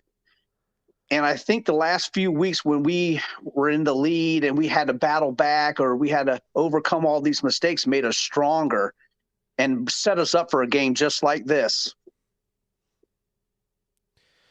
No, I hear you. I absolutely hear you. I've been saying, you know, and I'm sure you've been following my channel, you know, so you know what I'm about to say, but they were playoff conditioned. I mean, when they won that game in Baltimore 20-19, the back's against the wall. They're playing a tough Baltimore team that, look, doesn't matter if Lamar Jackson's out there or Tyler Huntley's out there or whoever's out there. That team is playing hard under John Harbaugh, and that team was desperate to win to try to make the playoffs. They played games like that down the stretch where I felt like if they were in a game like this, or a game like they made Tampa, or a game where they just dominated a team like Arizona, felt like they could win all those games. But they've shown you time and time again, Patrick, that they can not only, they don't have to play their style of game to win. I mean, we obviously would like that because I think it's an easier win. But today, they kind of went to the 49ers style. They ran 9 more times than the 49ers, and they won the football game. Absolutely. I might have to start changing my thinking about the Rams. Always kind of losing it for me over the years. They're finally, pulling through, and I'm just stoked and ready to go. Hey, I hear you. It's been awesome. I will never SWB forget audio for capture, as long as I not live registered. when I watched Sean McVay, who at this point was offensive coordinator for the Washington Redskins at the time, now football team. And I'm watching this this interview, and I'm like, this guy just is so he's detail oriented, he is so special. Like, he just comes off. And then you looked at the offense, what he did with Kirk Cousins and Deshaun Jackson and Pierre Garçon, and obviously he was a tight ends coach there. So, he did some stuff with Vernon Davis and, Jordan Reed. And then, I just think like Chris Thompson, guys like that, he just did a nice job of getting those guys in a position. But when I saw his pressers really spoke to me to the point where in 2016, Patrick, I'm going to be real with you. If you don't know, if you haven't been following since the days when I started Downtown Rams in 2016, I had an article that came out, and I basically said that don't be surprised if 30-year-old Sean McVay is the head coach. And that was the guy I wanted.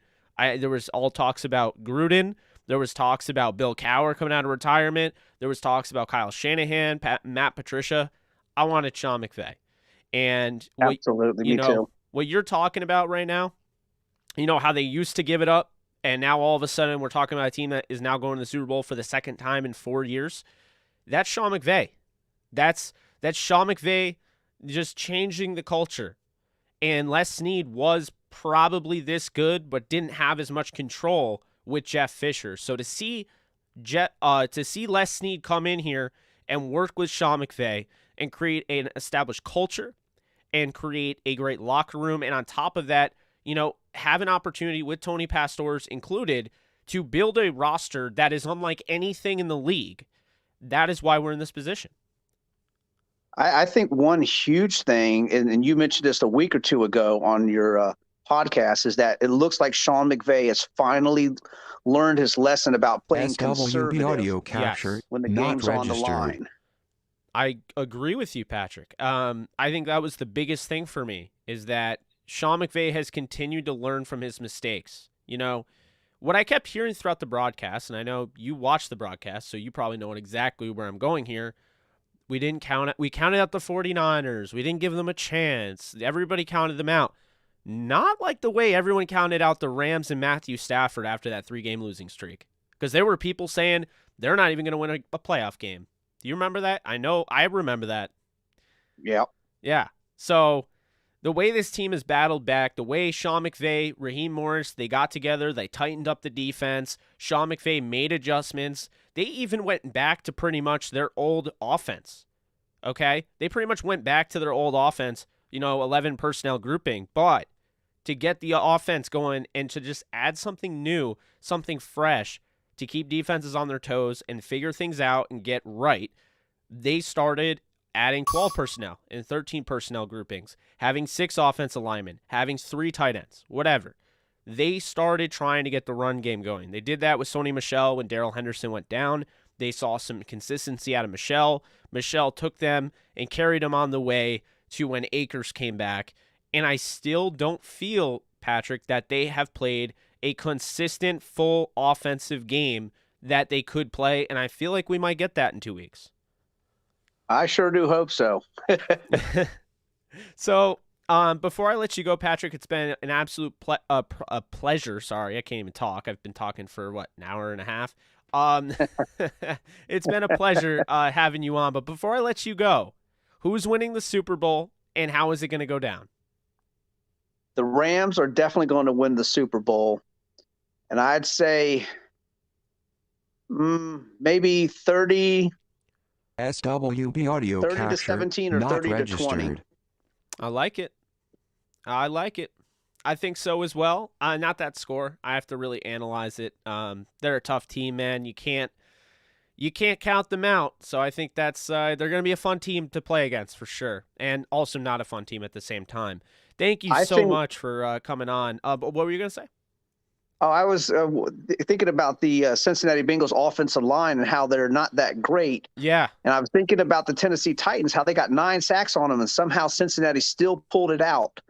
So we should be able to get to Joe Burrow, but, we got to play 4 quarters. Yeah, absolutely.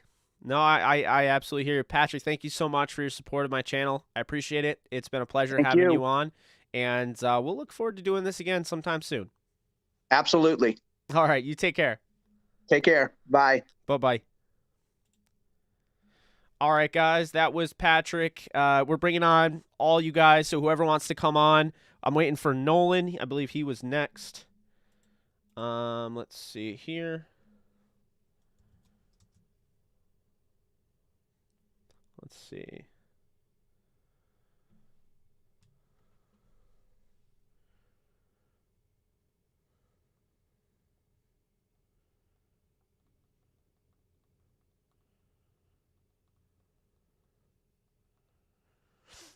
I'm trying to.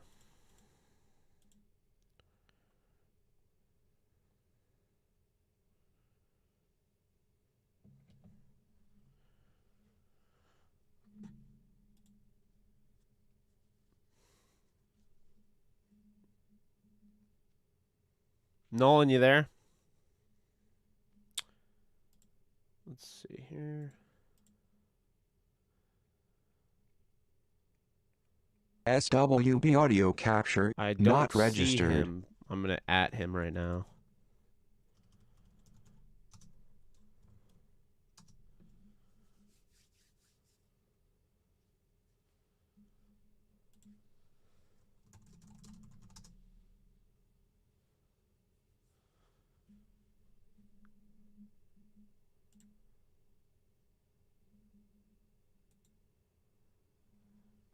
We're trying to get everyone in here that wants to talk. If anyone's wondering why there's no sound or anything like that and why I'm not doing anything, we're doing something different. I'm not going to break down the game for 2 hours because I don't need to.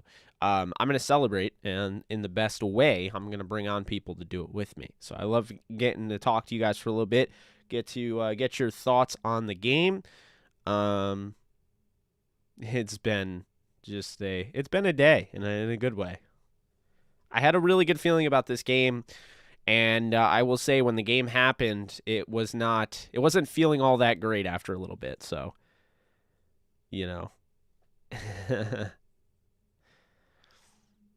just waiting on some people to join, pop in here. I dropped the link if anybody wants to go live on audio.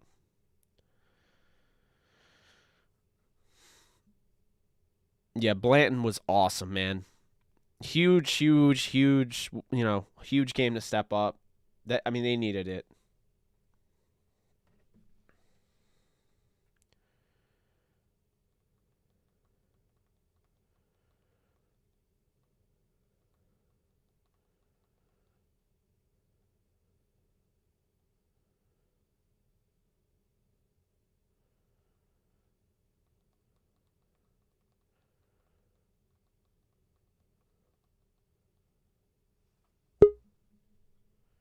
SWB audio capture not Joe, registered. my friend, how are you doing? What were your thoughts on the game? Can you hear me okay? I can hear you. First of all, thanks for having me. Absolutely. You are live on JE Live. This is my buddy Joe Tronco, and he is from my area, so I know this man in real life, and he is not a Rams fan, but he enjoyed that just as much as all of us did, because you're like speechless coming on here. Yeah, I just want to make sure they can hear me again. You hear me okay? Yeah, I can hear you. Yeah, I mean, just to say a couple things about this game. First of all, like when I was watching that game last week against when the Rams were playing the Buccaneers, I was just thinking, yeah, that whole Ellenbogen family, they got to be having heart attacks that game. Like seriously. I didn't have a voice afterwards, so. But the team was very resilient, and I would have felt bad if the Rams lost that game last week because if they lost that game, and that would none of that would have been none of that would have not been on Stafford. He played a great game, and then it just felt like to me everyone in that game last week, like they were trying to do everything that they could to lose that game for Stafford, and luckily that didn't happen. Yeah. Well, what did you think about this game? Because they beat Tom Brady. They go into this game. Tom Brady retires before the game, so Stafford stole his soul. And then now you're talking about the potential of Matthew Stafford going against this team that the Rams can't beat under Sean McVay when Jimmy Garoppolo starts and Kyle Shanahan's the coach. They're 0-6, and that's all anybody was hearing about, and we're hearing about the attendance, and all of a sudden the Rams win the game, and the way they won it was pretty incredible. But what were your thoughts on this game? It was a good game. I'm just trying to think of of all the things that really happened. I mean, the Rams could have won by a bigger score deficit. I think there were SWB audio capture not registered. I think he was open one time, and then I can't remember if he dropped the pass or if Stafford overthrew him. Yeah, he did drop a pass over the middle because he caught the ball and was already trying to run upfield, and it was one of those things where he probably catches that 9 times out of 10. That was the one time he wasn't going to catch it. Right, and then on top of that, out of all the receivers I know in the Rams, there was that one guy. I mean, I have no idea who the hell the guy's name, what his name is. It starts with a K. Chronowicki. You know what I'm talking about? Oh, Skoranek. I didn't know his name is. Yeah. Yeah, Ben Skoranek. Yeah, dropping that. Oh God. He was wide open, and he was nobody was there. He was like a big fish in the ocean, and nobody was there to get him. And that was just a missed opportunity. But the Rams, they fought back. I'll be honest with you, I thought Jimmy Garoppolo played pretty well in this game. There was the one point where he had a passer rating of 125 throughout the game. I think right around when the second half started. And for how people say about Jimmy Garoppolo, he doesn't have the personal statistics like some of these other quarterbacks do, but when he has to make throws, he can make throws. And I thought he played pretty decent in this game. But the Rams were very resilient to come back, and I thought they played pretty good defense at the very end. So yeah, I mean it's been he's gotten a lot of people talking about him and all of that. Personally, I don't think he played that well. I think he had some moments where he stepped up, but when he needed to, he was unable to. And this is kind of where I felt. If the Rams were able to, hold Jimmy Garoppolo to, make him actually throw the ball and hold that run game, and I think they did a nice job of selling out to stop the run. It was just wicked hard to stop that team. So.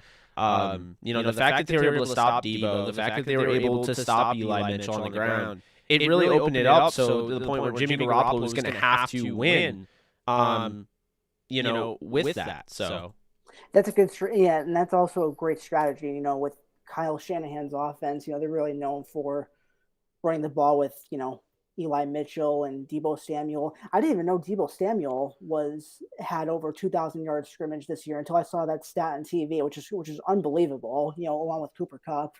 But yeah, they really minimized the run, like what the Buccaneers did against the Rams last week, and they really wanted Garoppolo to try to determine the outcome of this game. And the last play of that game was crazy. He just wanted to get rid of the ball, and then it just seemed like that one Rams defender just had to be in the right place at the right time to throw the dagger.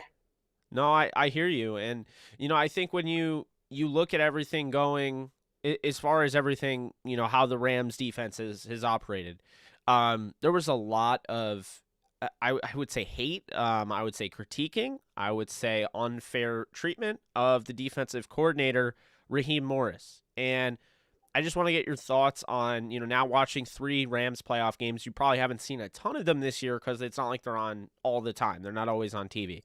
But from all the games you've seen to then going and comparing, like, say, you've probably seen most of the primetime games, comparing them then to now, do you feel as though this defense, the way they've played in the playoffs, is on par with last year's defense that was number 1 in the league?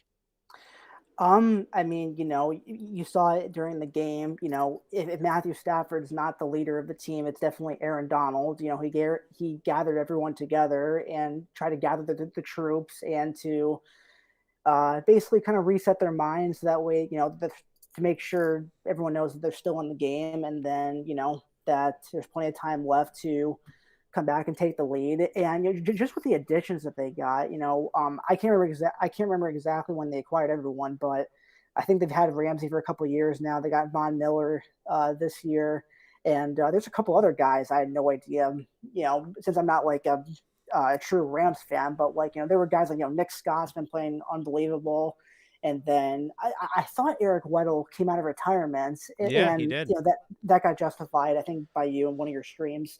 But the defense has been really good. I know during the season, I will remember this. There were a couple games where people were saying that I do watch a lot of First Take. I do happen to like Stephen A. Smith a lot, and a couple other guys he has in the show.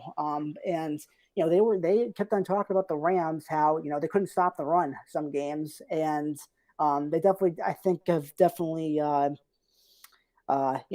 adjusted so that way they can be in better positions to stop the run. Yeah, and Joe, it's really funny because I am constantly streaming, okay? Like constantly.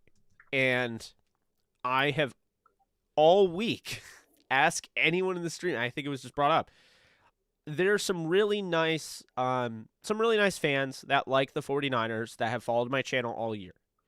And all of a sudden, it's a ghost town. I don't see one Niners fan. I don't see one.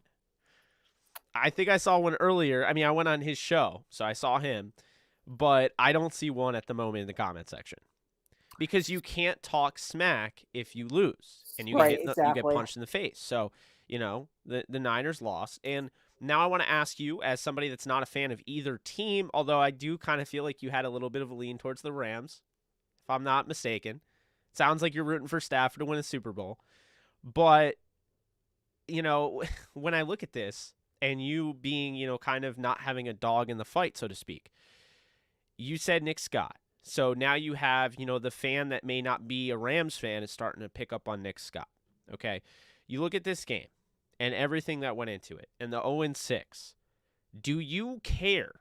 Do you ever mention, if you're a Niners fan, that you were up 6-0 in the series? Like, does that even come up anymore? Do you feel like that is buried? Because, me, myself included, and Rams fans tend to believe that this was kind of the nail in the coffin for all of that disrespect that the Niners fans showed to the Rams was earned because they won 6 straight times. Now you lose to go to the Super Bowl. I don't feel like you can really talk anymore. What are your thoughts? Yeah, I think that's a really good point. I will mention this about the Rams. Just watching a lot of ESPN and First Take and stuff like that. There was that statistic against them. 0-6 against the combination of Garoppolo and Kyle Shanahan, and just coming into this game, I've been agreeing with this the last couple of weeks. There was this one episode on First Take a couple of weeks ago, and they were talking about which team has the most pressure on them to win a Super Bowl. And this is when the Packers were still in the playoffs, and they lost to the 49ers, obviously, as we all know. And the two quarterbacks that were mentioned that had a lot of pressure, I think it was Stephen A. Smith debating Dan Orlovsky. And Dan Orlovsky, I totally agreed with him what he said. He mentioned that the Rams had the most pressure, and Stafford had a ton of things that he had to prove. Play in the playoffs. 0-3 in the playoffs before he came to the Rams, and it's and you probably saw on TV today. The way I look at the Rams is that it's like playing poker. You have all of the chips, and they went all in on Stafford, and they don't have a first round pick until 2024, and it just seems like they don't win this game. To me, it's Super Bowl or bust for this team. They put so much into this team, and the expectations are so high. It just seems like they have to win these games, and they've they talk the talk, and then they definitely walk the walk so far. I hear you, Joe. I'm gonna I'm gonna let you go momentarily just to get more people in here. Really appreciate you coming on, but one quick thing. I'm gonna ask you a two-parter before you leave. Yeah, please. Did you expect the Bengals to be in this situation? One, and two, who's winning the Super Bowl? Listen, I watched that Bengals game today, and I was mentioning a couple other people of mine, and I mean, you know me, I'm a Giants fan and a Pittsburgh Steelers fan, and I'm so happy that Big Ben's is going to be in the Hall of Fame. To me, he's the top 10 quarterback of all time with all of his statistics. And he's well deserved Hall of Famer. But with the Bengals, yeah, I'm very impressed with Joe Burrow. He had a really good season. Coming off that torn ACL, I think he had last year, and he wasn't able to show everyone what he could do in a full season. Let alone putting in another game in. So now it's a 17 game schedule now. But I watched that game against the Chiefs. I mean, my God, did they play well? In the group chat today that I was sending you, there was that one interception that freaking BJ Hill, he got his hand on the ball, That was intercepted, nuts. and he intercepted Patrick Mahomes. And then, I'm a freaking Giants fan, and I'm like, why the hell did the Giants get rid of this guy? And Well, that's you that's just why answered your question. that's why I'm so glad Dave Gettleman is not managing the team anymore. You need some, competent people being the GM and not getting rid of talent. So that's one thing I'll say. And then that was the first pick. And then the other thing is that, and there was the other pick, the Bengals secondary, you got to give them credit. They had some really good coverage on Tyreek Hill, and the one guy batted the ball, and then the other guy intercepted it. I'm not sure if Eli Apple was in that mix, but he's another former Giant. I think that can still play, and now he's in the Super Bowl now. And I remember the game they played against the Titans last week, and they gave up 9 sacks. The O-line actually played pretty well. I think they only gave up 1 sack against the Chiefs today. They only got the Joe Burrow once. Yeah. I think you got to give the Bengals a lot of credit, and they have a good story. So at first, the Bengals have been like one of the teams where, when it comes to the AFC North, the two top teams for the last arguably 10, 15 years is either the Ravens or it's either the Steelers. Now the Bengals are going to be in that conversation now for the next couple of years, or however long they want to be in that division. So I'm not surprised about them. Just seeing how successful they've been in the playoffs. And then, I'm sorry, what was your second question? I went in that whole thing there. No problem. So I'll let you go on this last one, okay? Who wins the Super Bowl? How does it go down? I'm going to go with the Rams, obviously. I will say this. I mean, I don't know if you remember this or not. I was actually at your house the last time. Oh, no. I remember. I was at your house Yes. 4 years ago when they played the Patriots, and I mean, just thinking about what happened and thinking about hypothetically, I don't think Jared Goff would win any of these games in the playoffs. It's just he. There was a lot of promise that 4 years ago. Todd Gurley, I think I'm not sure if he broke the scrimmage touchdown record 4 years ago. He was on pace, but no, he didn't break it. He didn't break it. Okay. But, there was just a lot of high expectations going into that game. And, they only scored 3 points against the Patriots, credit to them. But now, I really think that experience, definitely helps some of those guys. And they have a much better quarterback than Jared Goff, at the position. And, give credit to them. Someone went to, correct me if I'm wrong, is Les Snead. He's the general manager for the Rams, right? Yes, he is. Yes. Someone went to him and said, hey, Jared Goff, he got us to the Super Bowl 4 years ago, and we've been knocking on the door in the playoffs last couple of years, but he's not good enough. We need to get someone else, a little bit better than him, if not much better. And they're knocking on the door. And then also, I will say this, they have a lot of good players on offense, good players on defense. I'm actually wearing my Odell Beckham jersey right now, not a Ram jersey, but a Giant jersey. And, it's really nice to see him, get another chance in the Super Bowl because he just needed to get the hell out of Cleveland. You know, he was just not getting an opportunity I agree. in Cleveland. And, you know, I think when this guy is being utilized and enough, and, you know, he has a good connection with the quarterback, I think the guy could still be a top 5 receiver in the league. He's great, you know, and he stepped up. I mean, Van Jefferson was hurt, so it was great to see him step up. So you have the Rams winning the Super Bowl. I got to ask you, does Odell Beckham Jr., does he have a chance of winning Super Bowl MVP before I let you go?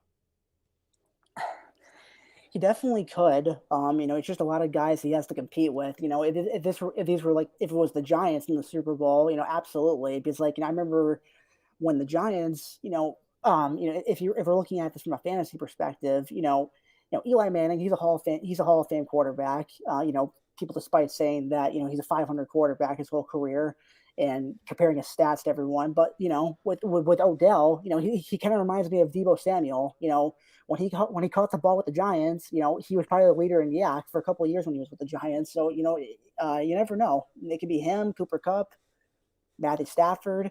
I think it's going to be Matthew Stafford, but I do think Cooper Kupp should have won MVP. Joe Tronco, thank you so much for coming on. We'll have to, get together soon. Appreciate you being on JE Live.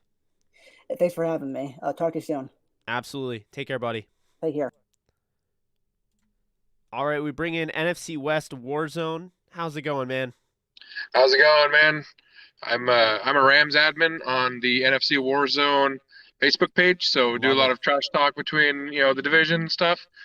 Sorry, shameless plug there. No worries. You know, I'm you know, by the way, Rams fans, get in there. It's full of Niners and Hawks fans. We need to represent, you know, just, you know how it goes. So, yeah, so it's crazy, you know, like, I guess want to focus more on how crazy some of these storylines are. You look at, for one, you know, I guess rhyming, you know, what the Patriots Bucks did last year with coming in, you know, getting to the Super Bowl in their own home. You know, vanquishing your division rival who beat you twice in the regular season, coming out, taking them out in the playoffs. You know, building a stacked team, big superstar quarterback coming into the team for his first year.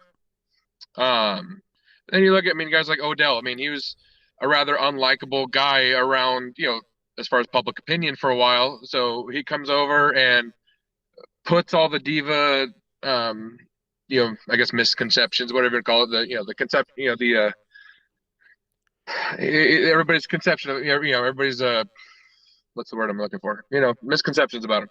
So it comes over and you see what he's doing to this team. You see how, you know, in the press conferences, you see how he was, you know, talking about how Kupp wasn't even paying attention to the record he was going after. Meanwhile, he was like, I'm keeping tabs for him. I'm rooting for him. You know, just seeing him come over knowing he's not going to be the wide receiver, you know, one, and coming over and just being a team player and putting all that to rest. And, you know, I know it does embarrass Cleveland a bit, you know, seeing how they didn't quite utilize him, and then comes over here and after a couple games just starts clicking with the offense. And, you know, look where we're at right now. So he went over 100 yards today along with Kupp, both going over 100 yards. So, you know, a big storyline there, you know, a bit of a redemption arc in a way. Yeah, and then, absolutely. You know, also, it's kind of funny seeing. It's almost like we let in the Niners and went and had them go play fetch for us, go beat Dallas to give us the better matchup against, you know, Tampa Bay as opposed to Green Bay. Go into Green Bay, do the dirty work, you know, so we don't have to deal with Green Bay. And then while we take care of Tampa, and then coming over, and then we just take them out at the end. You know, it's kind of, you know, it's almost like go fetch. All right, come back, bring me the W. You know, it's kind of nice. Yeah, no, absolutely. You know, you have to feel good about, you have to feel good for Stafford. You have to feel good about Odell. You have to feel good for Vaughn. Just seeing those guys step up. You know, Cooper Kupp may not win the MVP hardware, but I guess at least the Rams aren't going to get jinxed because the winner of the MVP normally doesn't win the Super Bowl. With that said, what are your thoughts on the Bengals making it? Did you see that happening, or were you a little surprised? I knew they could do it. I just thought it was improbable. And especially, I mean, going into the second, you know, coming into the half in that game, it was like, oof. I was really rooting for him just because, I find Joe Burrow and Chase to be a little bit more likable. Kind of seeing them kind of come together through LSU and coming together, in the NFL. So I kind of tend to root for those teams that have been terrible for a long time. I always like those storylines. And the Chiefs, I'm like, all right, you're good. You're no longer a new, fresh, fun team to watch. You're kind of becoming the Patriots, and somewhat. So it's kind of nice seeing the younger guys come in and a team that was doubted all the way through. So it's kind of nice to see their storyline. But and then coming into that half, it was like, oh, it was looking rough for them. So for them to come back, it was pretty crazy to watch. And I thought it was improbable, but I didn't think they just couldn't do it. So I mean, it did, but it was surprising coming out of that first half. It was definitely surprising. So I'm stoked to be able to play them. As scary as it would have been to be like, oh great, we're going up against the Chiefs. I mean, this is the team that beat the Chiefs, so it's like I can't take them. I can't take them lightly for that. I mean, it's not like, oh, this is a slam dunk as you would have expected going into it. A few weeks ago. Just for them to be here at this point is definitely surprising. So I mean, I think we could take them. I'm not. I just don't want to count them out and underestimate them. That's all. No, I agree with you. And I'm very happy for Joe Burrow. I'm really happy for Zach Taylor, and I'm happy for Trey Hendrickson. Look, he's a 3rd-round pick out of FAU who, he goes to the Saints and he has a little bit of a rough go to start, and then all of a sudden, down the stretch of his career, talking about contract year, he balls out, and he balls out so much that he gets paid this enormous deal, and everyone's saying, oh, it's overpaying Trey Hendrickson. Hendrickson's been great, man. They've been able to generate some pressure. You look at guys in the back end of that secondary, Von Bell, Chidobe Awuzie, one of the best safeties in all of football, and Jesse Bates. I think Mike Hilton's the best nickel corner in all of football. So it's going to be a dog fight for sure. I mean, you got to give Logan Wilson in the middle out of Wyoming, give him a lot of credit. This is a good team. I've been watching this team for a while. BJ Hill in the middle. Joe just mentioned, who just came on. They have all this help everywhere, and so I feel like this is a team that it's going to be a good Super Bowl. I think this is what the NFL needed. It's not a Super Bowl like your usual Tom Brady versus Patrick Mahomes, and I think people were really quick to be like, hey, Tom Brady just retired, okay? Aaron Rodgers just he's probably going to the AFC, and he lost in the divisional round. Are we going to get a Patrick Mahomes Super Bowl? And then we were way too quick to pretty much anoint the Chiefs as the AFC champions.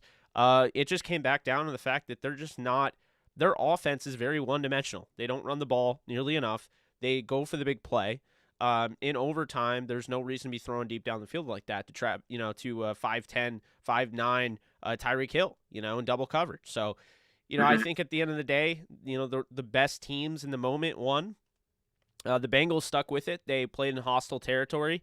Got to give the Niners credit. They played well, on the road here. Obviously, you can call it Levi South all you want, Niners fans, but it's definitely doesn't really matter. And I think the thing that was really the underestimated thing, I think, about this game was that all home field advantage really is you're getting fans to cheer when your defense is on the field. So essentially that was happening on both sides. It's not like the Niners having all those fans, they were quiet. It's not like there wasn't noise when the Niners were on offense. They both needed to operate. Yeah, they both needed to operate silent counts. And so at the end of the day, the attendance didn't really matter because what it came down to is it just made it a neutral field, essentially.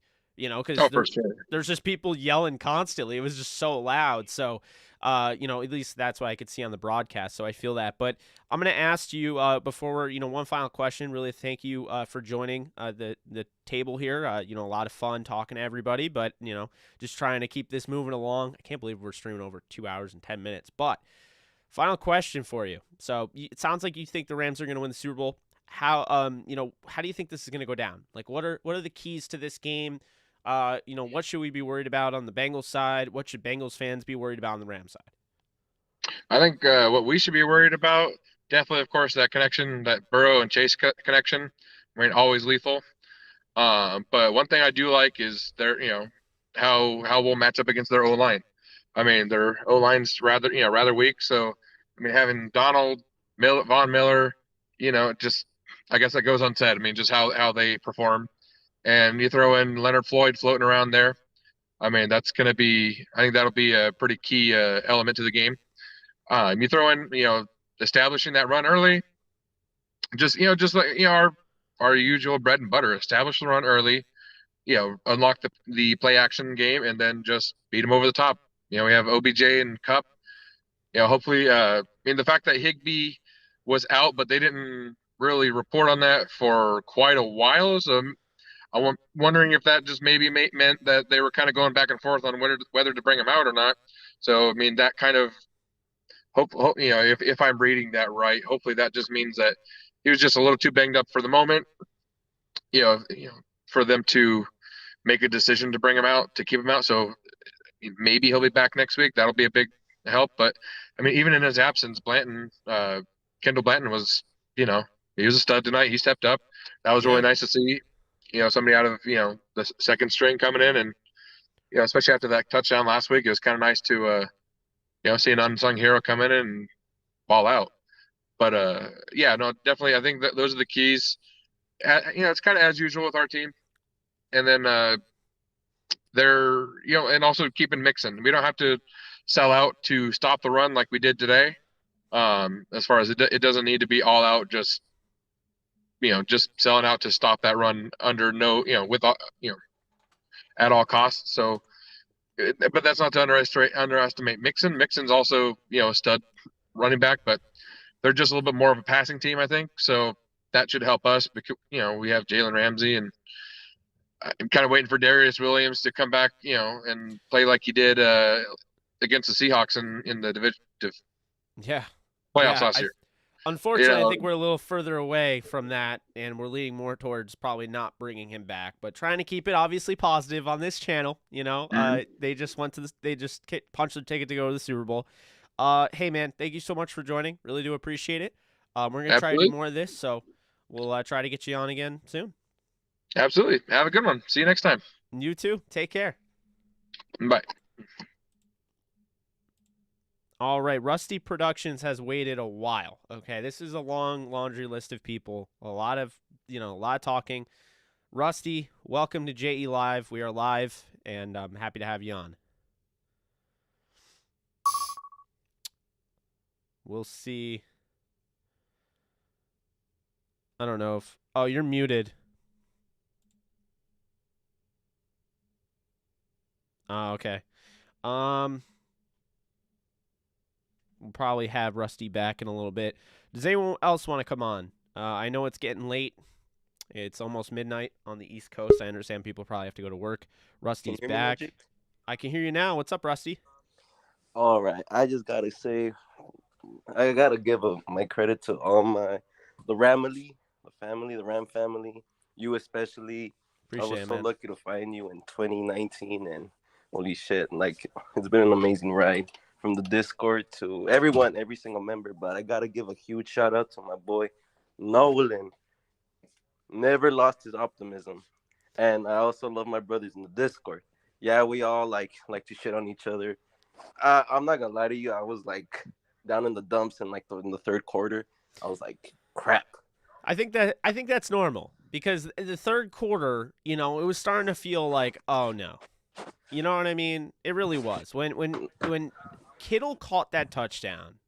Oh, don't remind me about the Kittle touchdown. I really felt like I could hear the collective, oh no, from a bunch of Rams fans, even though I'm in upstate New York. Maybe it's just me, but I think people that didn't really notice how we need to appreciate the offensive line. They literally just give out 2 sacks, but it's usually from our 2 main guys, Big Wit and Havenstein. But Allen did his job. Corbett, he did get beat sometimes, and then David Edwards, they all held the line together, and I was really happy about that. We got to really appreciate those guys, and they're the reason why Stafford only got 2 sacks. And against this ferocious 49er defense, holy crap, man. Joey Bosa was about to feast on us, but thank God Stafford got rid of it on time, and McVay really has to get better with these time management situations because Holy crap! The 2 challenges, and of course, yeah. like the tempo. Me and my dad was so pissed. He was like, "They need to stop doing this shit. Like, you're killing clock. You're literally McVay. What are you doing? You're giving them like you're literally killing like 25 seconds off your clock, seconds off your play, and everyone's unset. And I saw like in 5 seconds, Stafford was calling Van Jefferson to come this side. It was hectic. Then that third down, I don't know what the heck, what was going on through McVay's head, going for a pass, and it was not even well developed. It's stuff like that can kill our drives, but Yeah.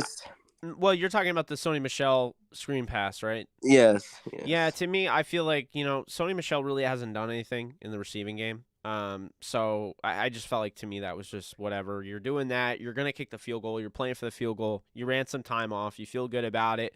And at that point, your defense is really starting to bark a little bit, right? They're starting to show some bite, and you have to feel good about them moving forward. And, I kind of just got the vibe where Sean McVay was like, we're going to use some clock. We'd like a touchdown. We're going to try first and second. If we don't get on first and second, then we're probably going to go with third down, short yardage to try to, kill some clock. And then we'll kick this field goal because Matt Gay has brought us to this location. I mean, we wouldn't be here without Matt Gay. So they did that. They played great defense, and they won.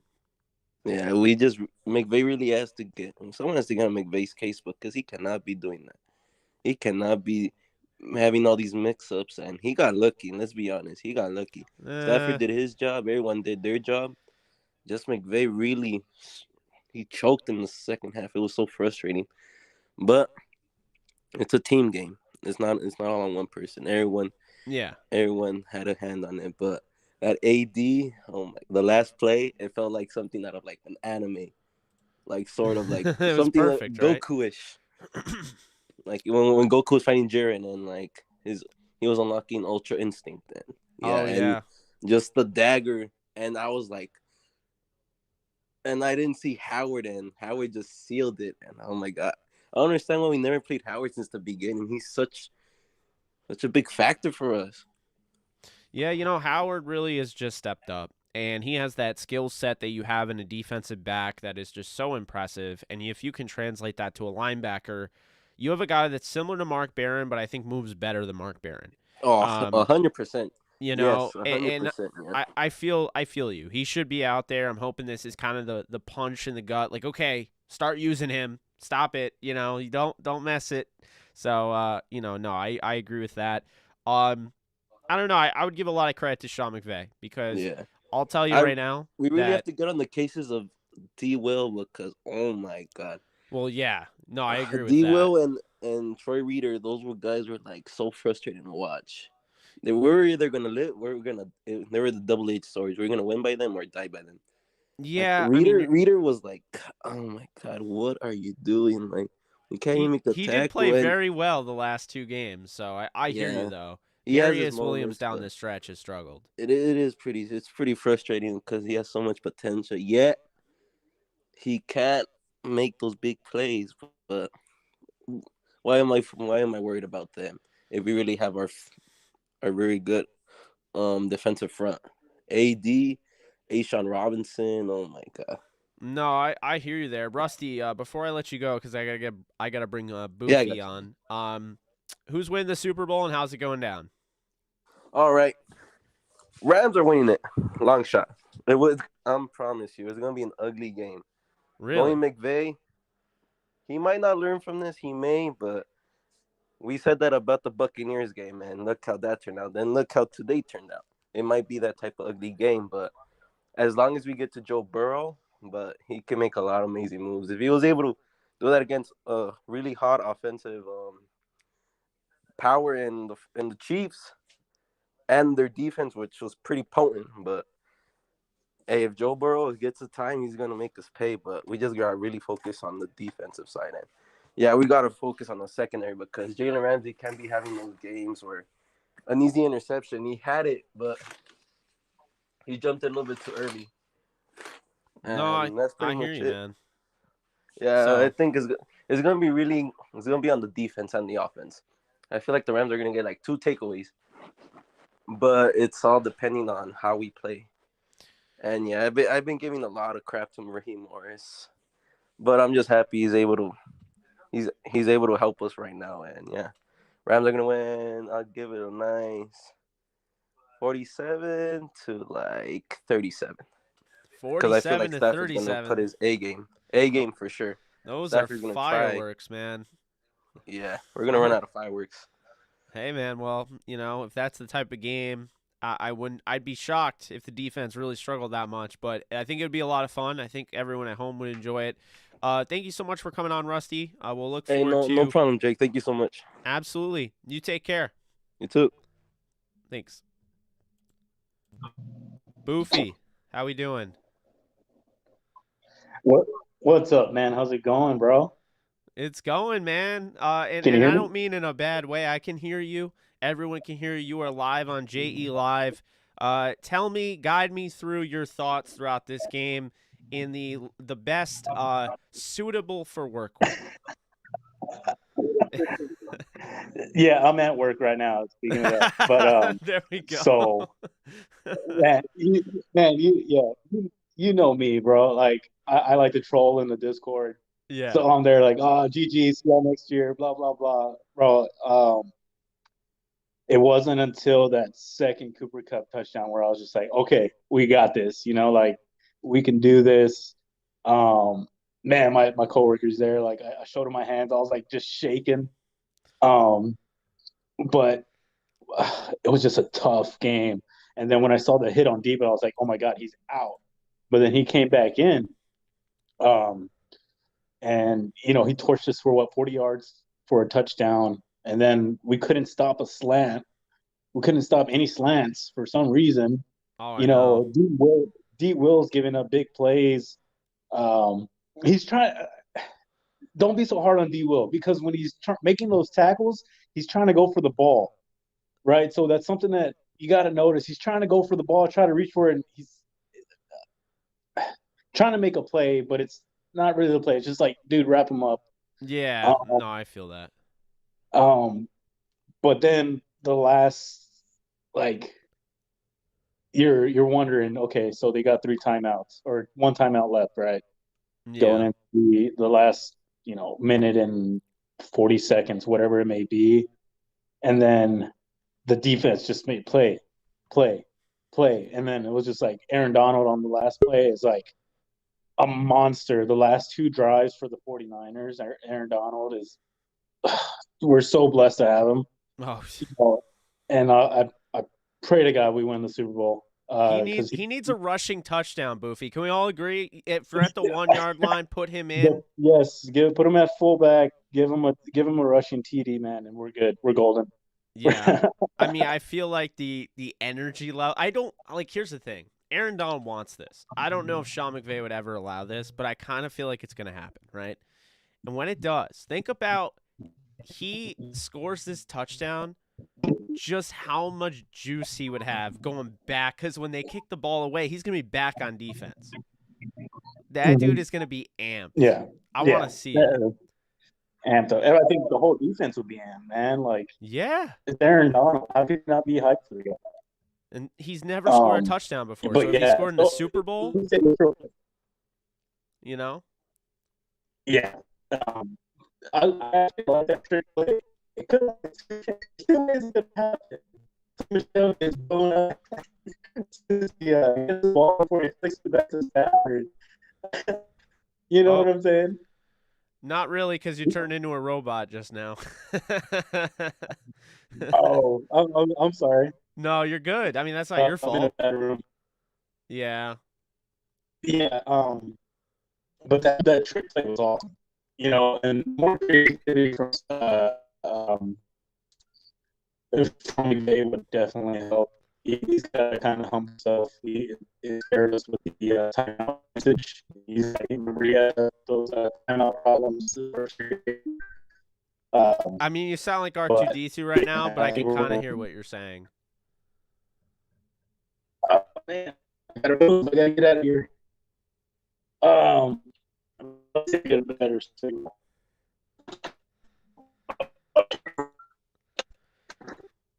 Yeah, we'll see if we can get you in a better location. I do want to bring on Nolan soon, so. Okay, yeah. So let me say this real quick. Can you hear? Is that better? Oh yeah, it's a lot better. Yeah, let's Okay. hear it. So shout out to everyone that told me in the Discord that we weren't going to get OBJ and Von Miller.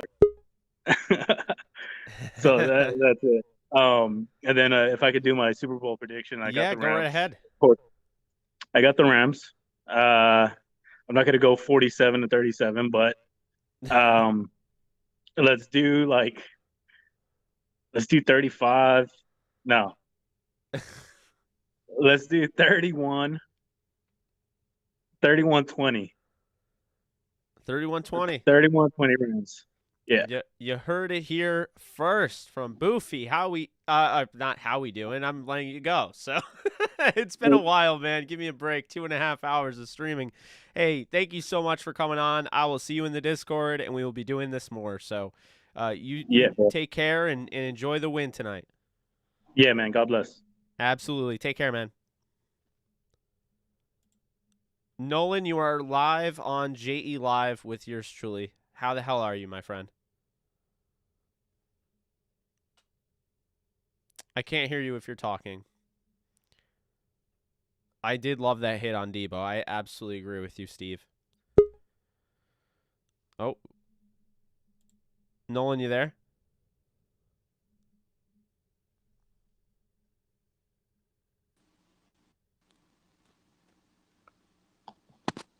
Oh, I hear you. Well, I mean, I hear, your mic. I don't hear you. Yo. Hey. Yo. What's the word, boy? What's up? How we doing, man? Hey, I'm too hype right now, bro. I'm too hype.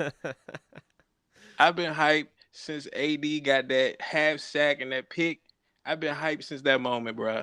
I can't calm down, bro, because it's like man, you know better than all of us, man. We heard every negative comment about this team since this day last year, bro. Oh my God, I know. This is the same day that the trade happened, bro. Like, you know what I'm saying? And he pulled it off. Nobody can say nothing else to me about this. Like, nobody, bro. Like, nobody, man. Like, I'm too turned. I'm too turned, bro. I can't calm down. I barely slept. I think every Rams fan barely slept like me. Well. I'm too hyped, bro. Just too hyped. Like, I feel that, man. Hey, it's so awesome to have you on.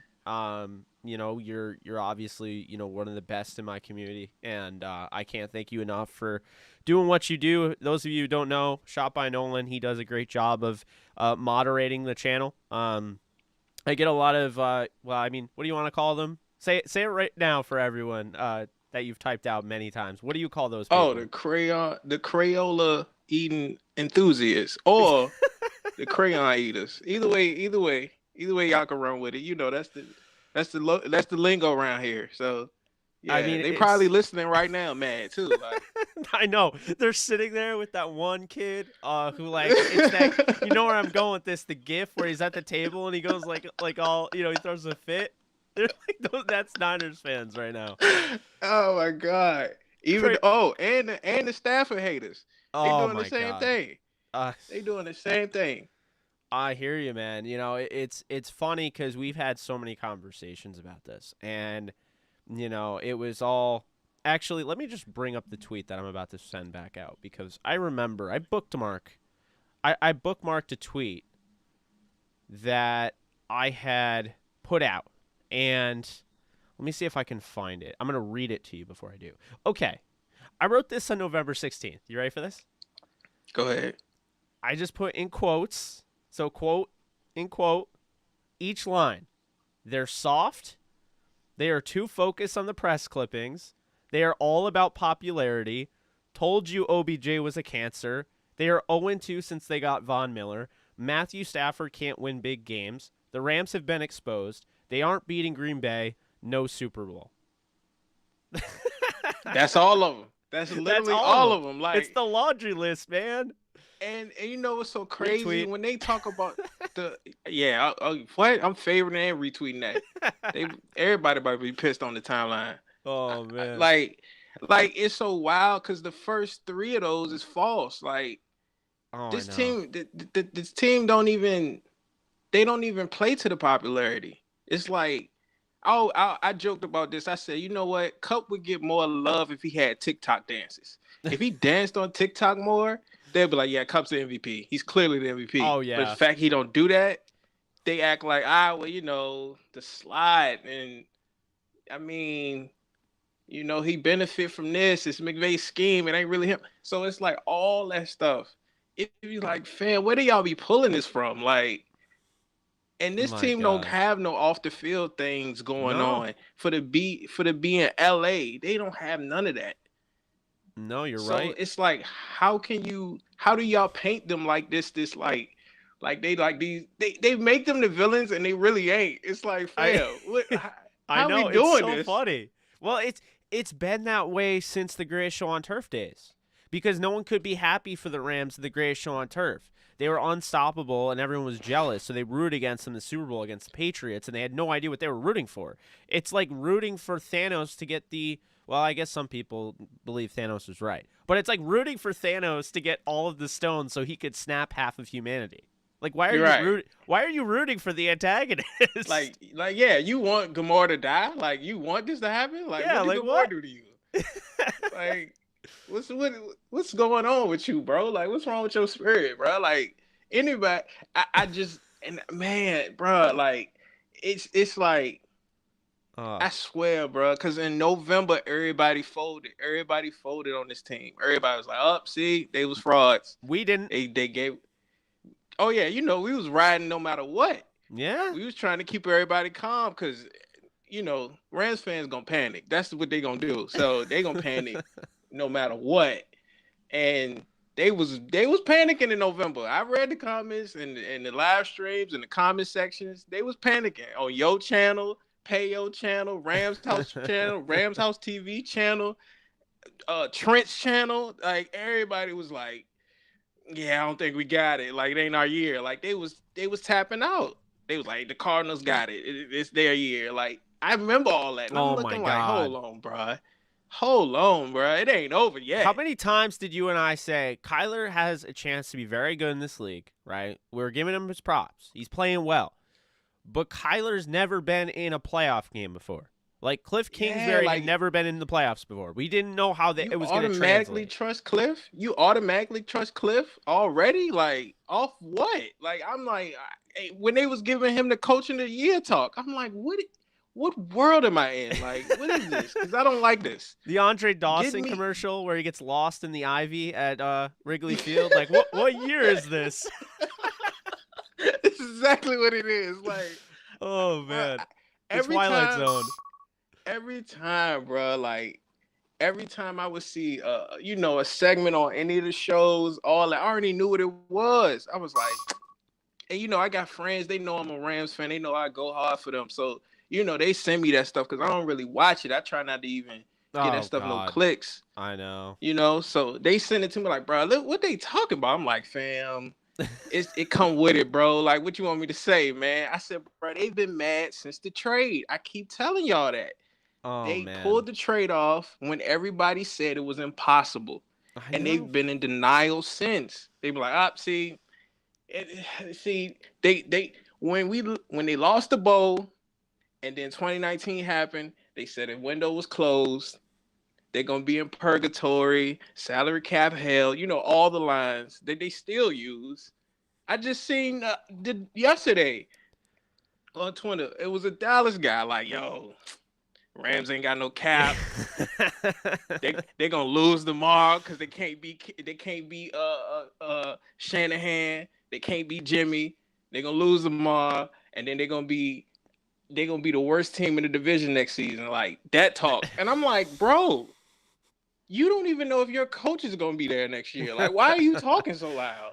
I know. Well, and then it's weird because you know how the Jalen Ramsey fans are worried about the Super Bowl, right? You know, and you have the Trayvon Diggs fans like, hey, he had 11 picks. Like, all right, bro, that's cool. Yeah, you know, he did well, but oh man, he's still not him. No. Ramsey is a him, bro. Like, we not doing this. Like, I mean, All credit Jalen to Ramsey the last Diggs. 2 years combined didn't give up 1,000 yards. Exactly. Like what? Like why don't y'all check none of that?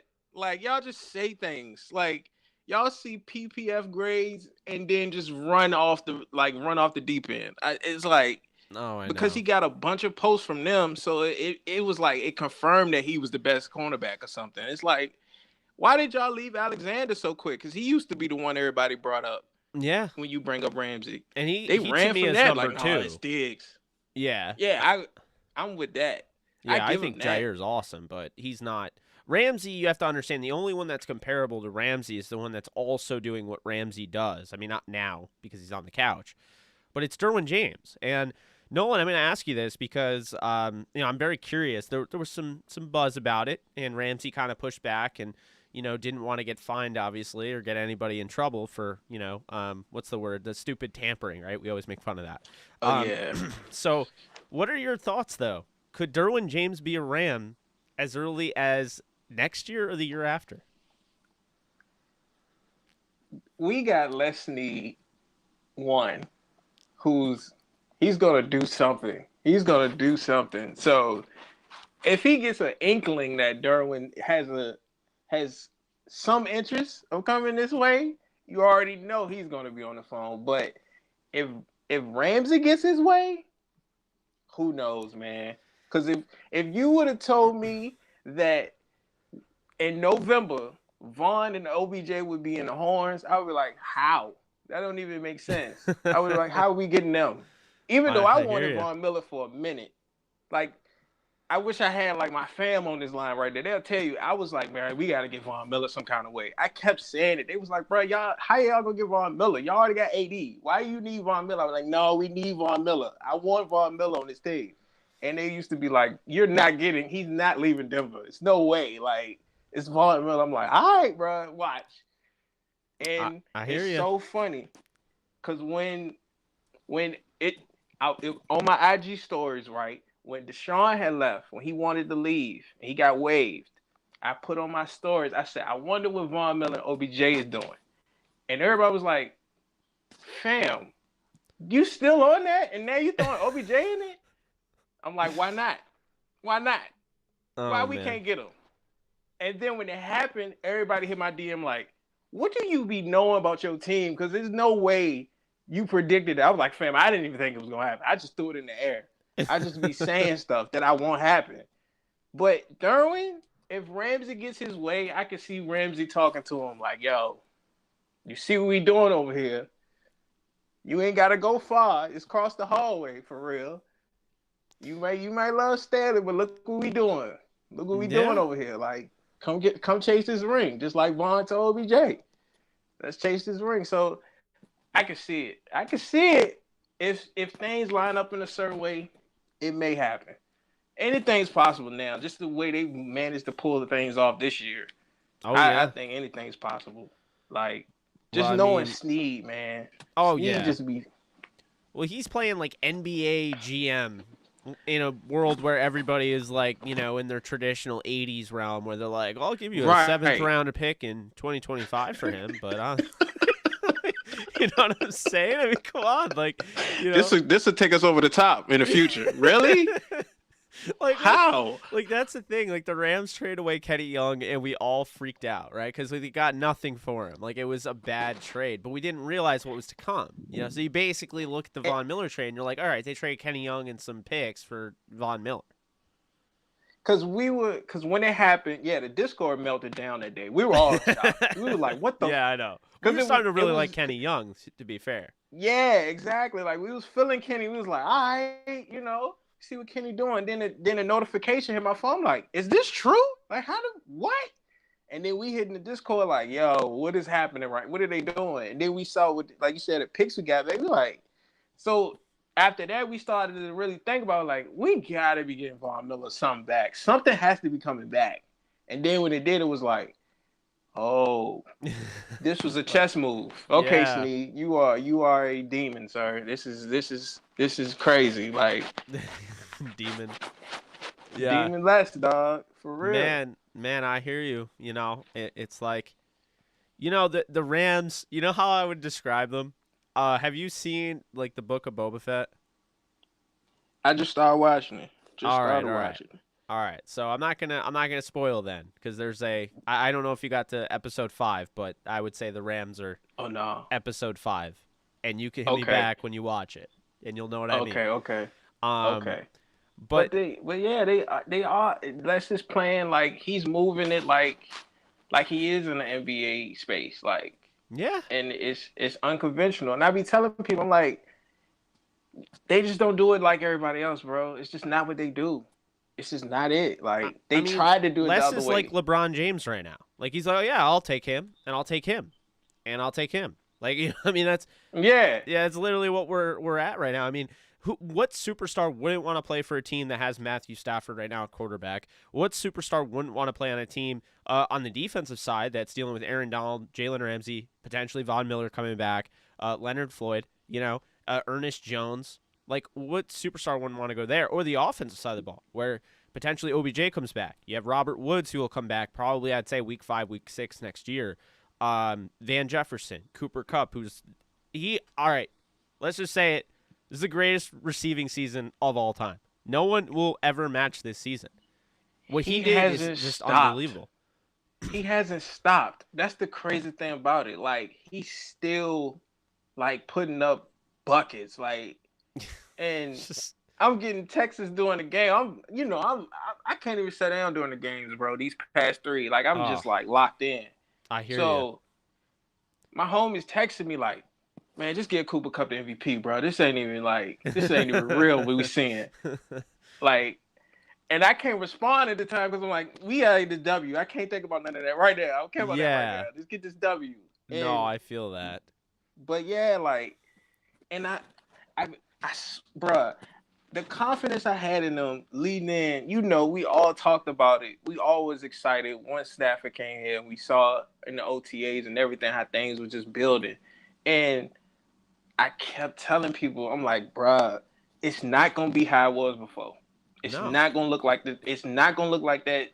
And nothing against golf. It's not shade against golf, but it's not gonna look like how you've seen the Rams the past 2-3 years. It's not. And they didn't believe me because they like, well, Stafford ain't, you know, all the lines for Stafford that they've said. I'm like, I know this guy.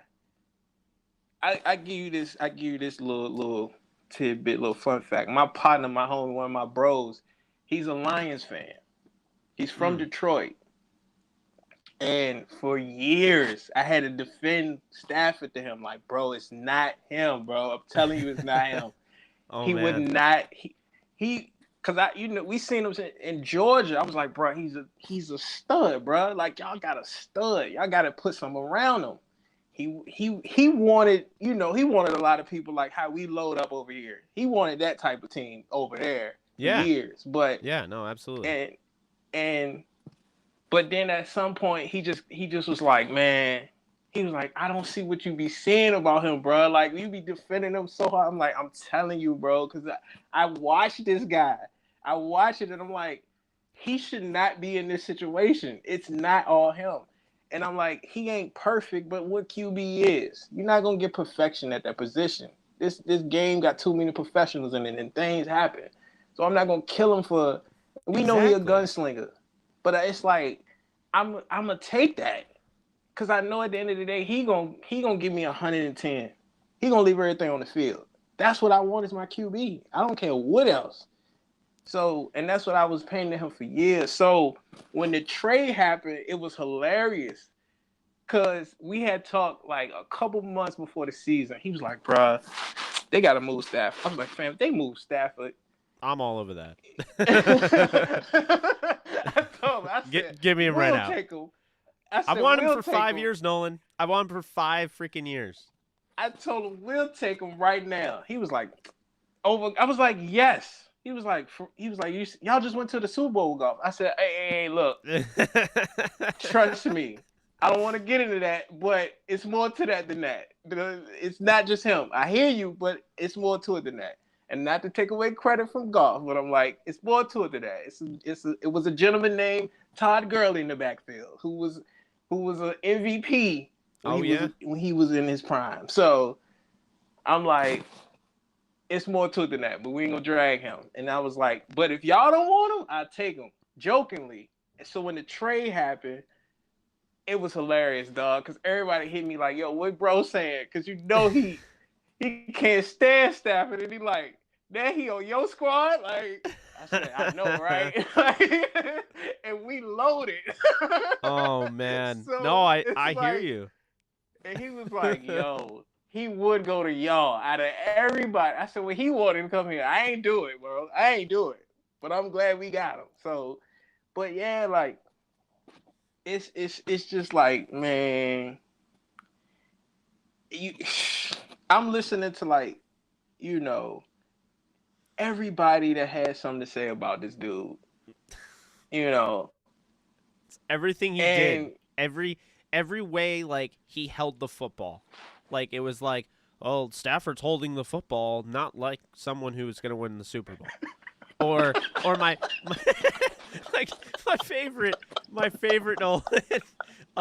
my absolute favorite is when they were trying to say that Stafford. I'm sorry, I totally ended you, but they were trying to say that Stafford didn't have trust from Sean McVay. It's why he only had 17 completions. It's like, no, he just got the job done in 17 completions. I didn't even hear that one. I might have lost my man. mind if I heard that one. Oh, See, Stafford doesn't trust McVay. What? Yeah, Ryan Clark saying that he trusted Ryan Tannehill in the playoffs more than Matthew Stafford. Yo, I saw that. You know what I seen that? When the game was on. When they was playing the Bengals. I saw that then. And I was like, he really said this. And I'm watching this dude melt down on his team. This defense is giving him every opportunity to win. And he sold 3 times. Like, nah, I don't want this W. Send us home. I don't want to go no further than this round. I want to go home. That's like, how no. Tannehill was playing. Yeah. And no, absolutely. Ryan Clark, are you serious? You trusted this? You trusted this. Ryan Clark was like an Uber Rams supporter in 2018. So much so, I think Steelers fans started to like trash him and like give up on him. That's why so I'm I feel like he's surprised. trying to like overcompensate for being a like super Rams homer in that moment. I can see that. I could see that. Because he was on like a lot of the Rams shows on the offseason. He was talking about, how Stafford was going to be this and that for us and everything. So it's like, I get it. He got to play a different role on ESPN, but it's like, fam, like, what happened? Like, you trust Tannehill? Oh, yeah. What? And this is not no shade to Tannehill because I know Crayoni is going to get mad because I said what I said about him. So this is not dissing Tannehill. It's no shades, no smoke. I'm just talking about his performance in comparison. But I didn't even hear that. But yeah, it's literally that. Stafford doesn't hold the ball like a QB that's going to win the ball. That is literally. Yeah. I'm waiting for that. His feet are trembling.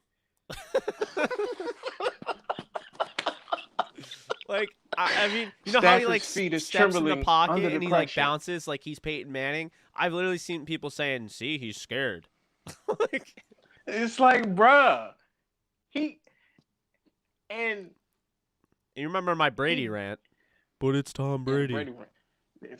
Like that week was annoying. That was so stupid because I had to hear experts tell me that the Rams are the better team. Matthew Stafford is playing good football, hasn't thrown picks. That the running game is better than what Tampa has. The receivers are better. Regardless if they're healthy or not, the Rams are the better team, and they beat them 34-24 in their own home in the same season. And I had to listen to that all week, and I'm like, okay, like they're pampering up the Rams. And then they would always be like, but if I know one thing, I do not bet against Tom Brady. And they always sounded like that. Like, no matter who it was, they always sounded was the same exactly line. like that.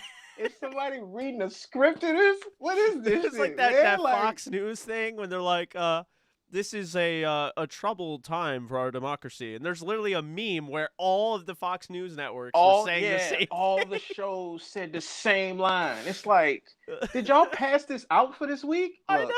This is the line for this week. All right. Oh, man. You build up the Rams and give every reason why they will win, but tell the people but it's Brady. Just end it like that, and they'll understand. It's like, what is this?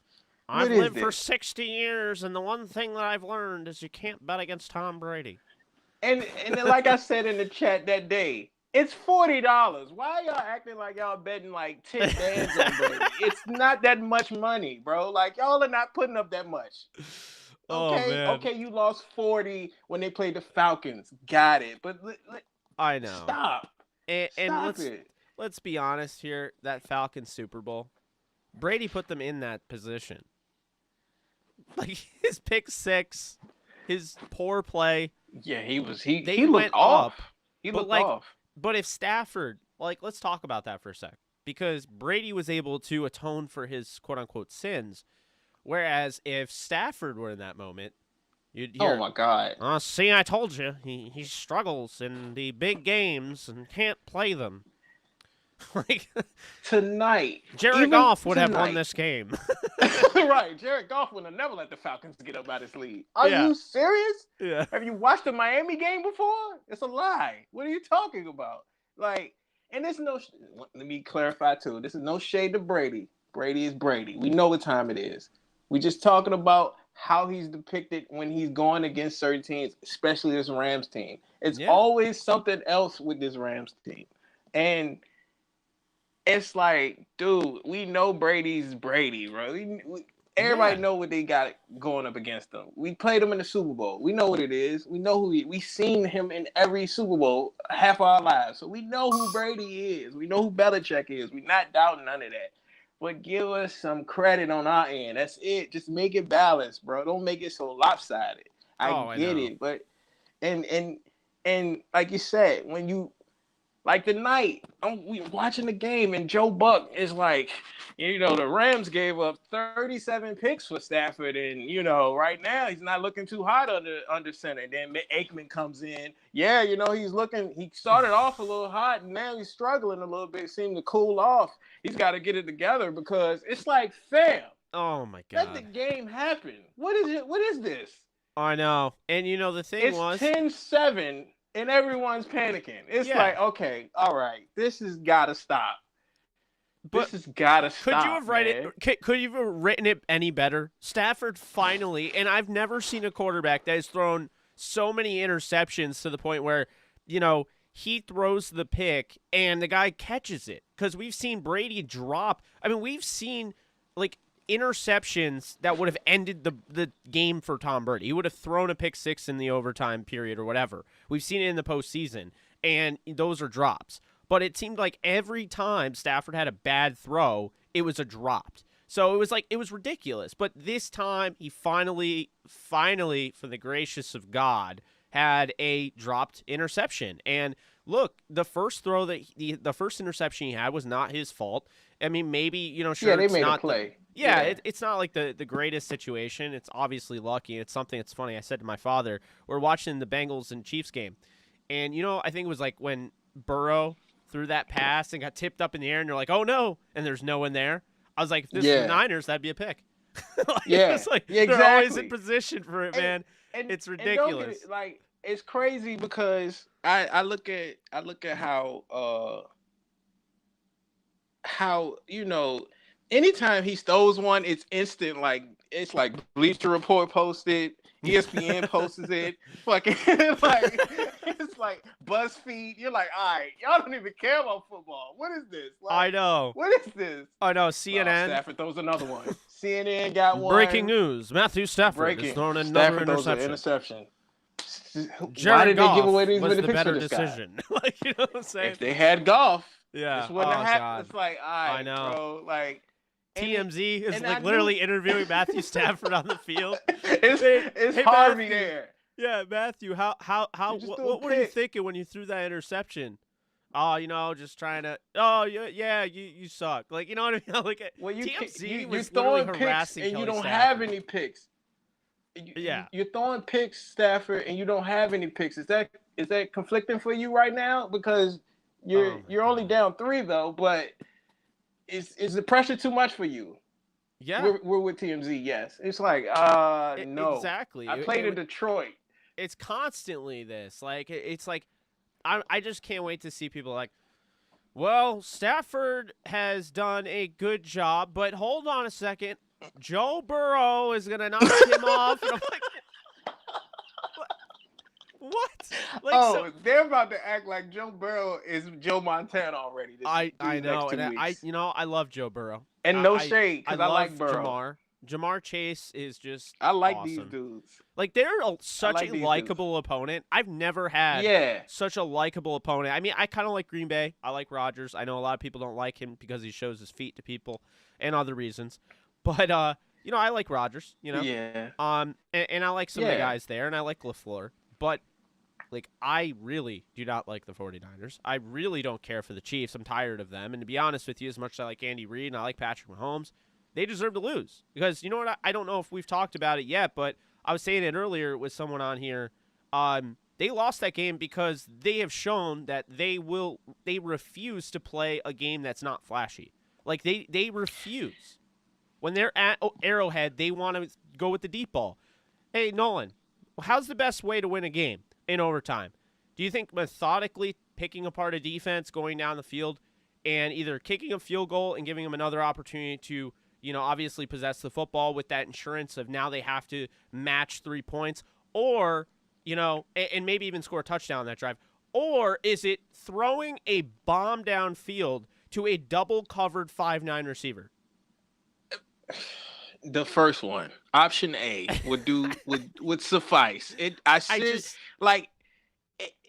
I couldn't figure out what was going on. Because I was like, why are they calling the game this way? Like, you're right. Like, they were playing arcade mode, bro. Like, it was just like yeah. Like when you turn down Madden so they make those crazy flashy catches. Yeah, simulation mode won't do that. They turn some sliders on. It's like we playing arcade mode, bro. Fuck it. Like, and it's like, win the game. Why are you trying to make it a highlight reel, bro? Like it was one highlight they put up, and I was like, that was a wasted post that the NFL put up. It was Mahomes had ran right, and then he avoided like 2 people and ran left, and he went like 4 yards. And it was like, Mahomes is on the move. And I'm like, he didn't even go anywhere. Like, why is this up here? Like, I think he broke for a touchdown and won the game. I'm like, he didn't even go nowhere. What are you reaching for? And I like Mahomes, but like the media wanted to just make him pretty much unlikable almost, because it was like, now everything Stafford does, like Rodgers said. Rodgers said that Stafford's been doing everything that Mahomes has done since he entered the league. And the only difference is that, as he said, 9 was in Detroit and you guys weren't paying attention. Every time Stafford has a no-look pass or a sidearm pass, you're like, Stafford channeling his inner Mahomes. It's inner Mahomes? He's been in the league since 2009. Man, when Collinsworth, every time Collinsworth now said it, I want to. Guy. Here's a guy. I like both of them, but I hear you. It's only when he hits his lines, and when he can't resist bringing up Mahomes. Oh my God! When they played he would have lost his mind if he got to call a Rams versus Mahomes matchup. Notice I didn't say Chiefs. He really would. Yeah, I didn't say Patrick Mahomes. Look Mahomes. at the way he is clapping on the sidelines. That shows incredible leadership. Look at his way. He's willing his team to victory from the sideline. He can't wait to get back on the field to respond to that touchdown. Oh my God! I know. Okay, Collinsworth. Like last week when Stafford threw that sidearm to Odell, and he was like, Stafford just showed us a Mahomes-esque throw right there. I was like, my God. I wanted to take the TV down and throw it from the roof at that moment, because I was like, we're not doing this today. No. Aaron Rodgers already told y'all, he's been doing this. Yeah. This ain't new to him. Absolutely. Like you just said, and I told my bro that, because I was like, in my argument for Stafford, I was like, I know how much he really loves Rodgers. I was like, your boy co-signs him. Your boy co-signs him. Yeah, exactly. Your boy co-signs him all the time. Like, nah, you know who's really that dude? 9 in Detroit. I said, he's been saying that for years. Yeah. And he was like, I was like, yeah, and you know how good he is. So if he's saying, he's legit, how can anyone else sit up here and be like, nah, when the guy they feel is the best right now is saying, yeah, you sleeping on him though. So it's just like I just feel like every Rams fan should be enjoying this tonight because we done heard it all. We done heard it all. Absolutely. We done heard it all. I mean, the laundry list, they keep adding the laundry to it. list. Oh my God, I know. They keep adding to it.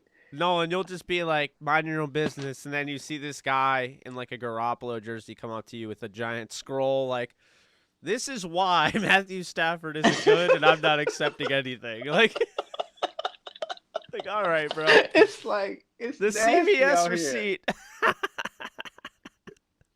Yo, man, the longest that why do they have so many long receipts? What is that about too? We need to find out why. Why CVS? What's up? Like, what are you trying to prove here? Well, they're just trying to get you to sign up for their credit card that no one actually wants.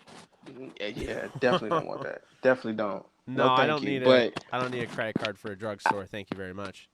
At all. Like I come here for snacks, man. When I'm going to the movies or something, I'm not here for this. Like I hear you. I'm not swiping nothing, but fam, like speaking of which, I want to see the Kurt Warner movie now. I want to see more. You know, like I haven't seen it yet. I wanted to wait myself. Yeah. Because I've been so invested in this season. I'm like, I don't want to even get in that because that's going to get my hopes up for like a storybook ending. And then I'm going to get mad if something go left. So I was like, I don't even want to watch it because it's like all these things align it. Because when they said that was coming out, I was like, that's kind of crazy. Like they made this move this year and that movie's coming out. Oh, and we know his story. And I'm like, and even the day, like we talked about earlier, like the trade happened this day last year. And then they won the Super Bowl on this date, like crazy. And it's like it's crazy. And Nolan, if you missed, because I don't know if you were in yet when I was saying it, but the Rams won this game 20-17. That is exactly how the Rams lost the Super Bowl to Tom Brady and the Patriots, and he just retired right before this game. I forgot the score. Isn't that crazy? That is crazy. 20-17. That's crazy. And they lost, by the way, to a Tom Brady that was in his second year, and Joe Burrow's in his second year. But if we're doing all of those crazy voodoo crap, whatever, the Rams had never won a game in which they've lost the coin toss this season. They lost the coin toss and they won the game. Another thing, keep this in mind, Al Michaels called the last Super Bowl the Rams won. And he calling this one, right? Yeah, he's calling this one because Tony Romo and Jim Nantz, much as I like them, they're bad omen. They're bad luck. They called the last game, against the Patriots, part 2. That was a rough night. Yeah. Jesus. And I forgot they called that. They did. Yeah, John Madden, rest in peace to him. He called the Rams Patriots part 1. So yeah. Mike Jones made the tackle. Yeah.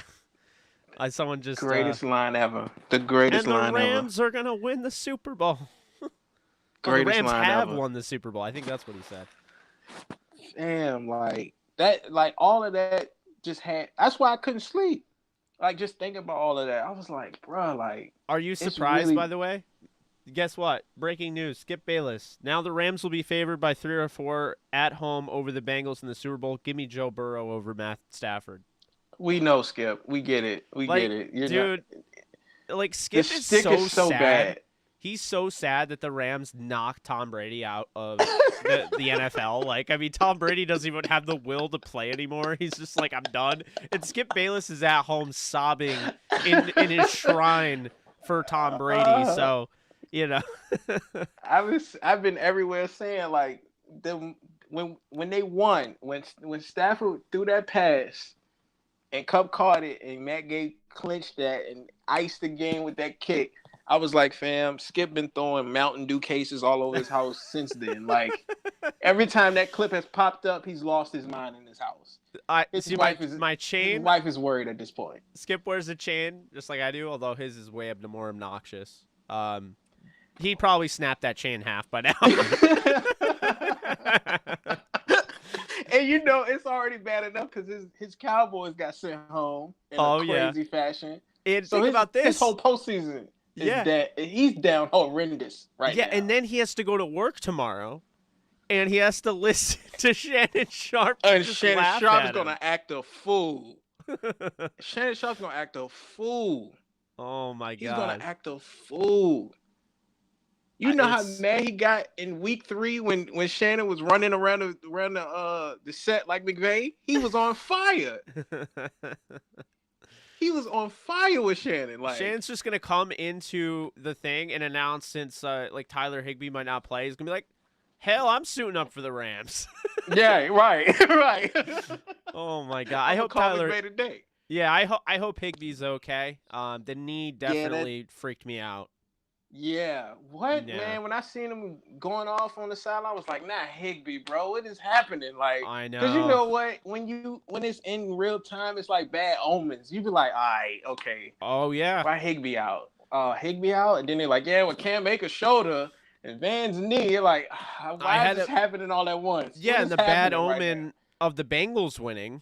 Because it was starting to feel like when the Bengals won, all you were hearing were, "Oh, well, don't forget the Bengals have been in 2 Super Bowls against the San Francisco 49ers." Like, you know, they really wanted. Everybody wanted the Niners to go. Like the way that they were even setting up little, you know, when they have little breaks like timeouts or something, and they start talking about something, like they'll talk about Debo or something. They would just talk all about them every break. Like, oh yeah. Well, you know when Candlestick was open, like who cares? John McVay had the lemonade stand, and it's like, what is happening? Can we talk about the Rams for a second? We just drove in the field and scored a touchdown. Why are we hearing about Candlestick? What is happening? Before the Giants moved to San Francisco, they played at the Polo Grounds. I know that's not relevant information, but I felt like it's related to anyway. San Fran. So it's related to San Francisco. No, we want them to win. We're not supposed to say it, but we're saying it because we don't care at this point. Oh man, none of this is supposed to happen. Arizona was supposed to. I remember all the first round exit lines. I remember that. That in November. Their first round exit. That first round exit. Right after the 49ers game, everyone was like, they're done. It's over. They're soft. They're looking at the – first off, if you say they're looking at the press clippings, I have to assume that you're over 50. Yeah, because who the I feel like I just thought about that. By the way, don't press clippings. Yeah, like I'm not trying to hate out because I know there's a demographic here of people over 50, and that's totally fine. But bro, tell me you're over 50 without telling me you're over 50. If you're using the term you say press clippings. They're looking at the press clippings. Like no one over this team probably says that. No. Ever. Like they probably know what that means. Oh my God. You said Terrell Burgess, you look at the press clippings like what's that? I know Terrell Burgess is younger than me, and I'm sure he's like press clippings? What? Like he's looking around for help. Paper mache? Like do you cut out the newspaper and you? No, it's God. I hate some of those, but it's all regurgitated crap, and it's been a big thing about my channel. I've been saying this for so long, and Nolan, I'll be honest with you. I mean, you've been watching for a while. I mean, this channel wouldn't have blown up the way it had if the mainstream media wasn't like absolutely crazy with like their takes. I mean, you had one guy by the name of, first off, shout out to Mina Kimes. She does an incredible job covering the NFL in general, and I've had her on our show. She's great. You had Jeff Garcia coming out, the guy that I think in the playoffs in the wild card, he threw a ground ball. This is not baseball, by the way. This is football. Yeah. He threw a ground ball on 4th and 1, and they lost the game. I remember that. And he was coming out and saying, like, Mina Kimes, well, when have you played football? I love that because I've never played football, and I've had football players tell me I know more, than some football players do. Like, I've literally had that told to me, and they're like, you're way more invested. Like the thing is, there's people that truly care about the product and they put it out there, and there's people that don't, and it's all about shock value. And like that's the regurgitated crap that you hear from like the typical, the old timer. And again, I'm not saying all older fans are like this, but I'm talking about the fans that like the older fans that literally don't give anything, appreciation, or they don't give anything a shot. Like when they got OBJ, it's, oh, they're going to bring in that cancer. They're instantly going to lose their will to win. And it's like, their will to win? Like bringing in Odell Beckham? What are they going to just put Why down? are they the Avengers now? What is happening? What the fuck? What? They're not facing Thanos. Chill out. Like, damn. Oh, God. Oh, my God. Like, good. That's a good point though, because I feel like the old timer thing's more mentality. Yeah, you know what I mean. It ain't even an age thing. It's just a mentality. Like, yeah, when they got OBJ, it was like, we had to defend that because it was like, oh my God, because for whatever reason we're siding with Baker Mayfield, who leaves the most interceptions in the league since 2019. But whatever, go off. He's a jag, and don't nobody want to admit it. But yeah, oh my God. And I know Browns fans are going to find my account now and be mad. But look, if you're a crayon eater, don't waste your time. I'm well prepared for the nonsense. We just won this game today, so I'm with it. I'm on that time. So, but, oh, man. Like, couldn't wait to pile on OBJ. They couldn't wait. And I feel like honestly, and this goes back to the Ryan Clark thing. I feel like he wanted OBJ to go to Green Bay really bad, and then the fact he went to LA, he was on some like, OBJ ain't really like he flipped. Yeah, he flipped so quick. He's not there yet. Like, it's just like what? Well, today he went over 100 yards, so like, I mean, and the thing that bothered me, because like I know, and it bothered me how through that whole month of December, how everything was going on with them off the field with COVID and everything. They didn't practice for 3 weeks. Yeah. And OBJ had just got there. He really hadn't practiced with Stafford for real, because of everything that was going on. And it's like, he just got here. He's learning as quick as possible. To me, I don't think they were even prepared for him to play against the Niners that night. Monday night, because I feel like they was like, yeah, we're gonna let you chill like they had Vaughn. But the fact, Bobby Trees had went down, it was like, well, we just gotta roll with it. So it's like, but they don't get none of those. It's no context to none of this stuff. It's just like, oh yeah, they ain't what we thought they were. That's what happened. It's like, but other teams get a long list of the. Well, you got to think about this and put this in perspective. But when it comes to this team, it's like none of that happened.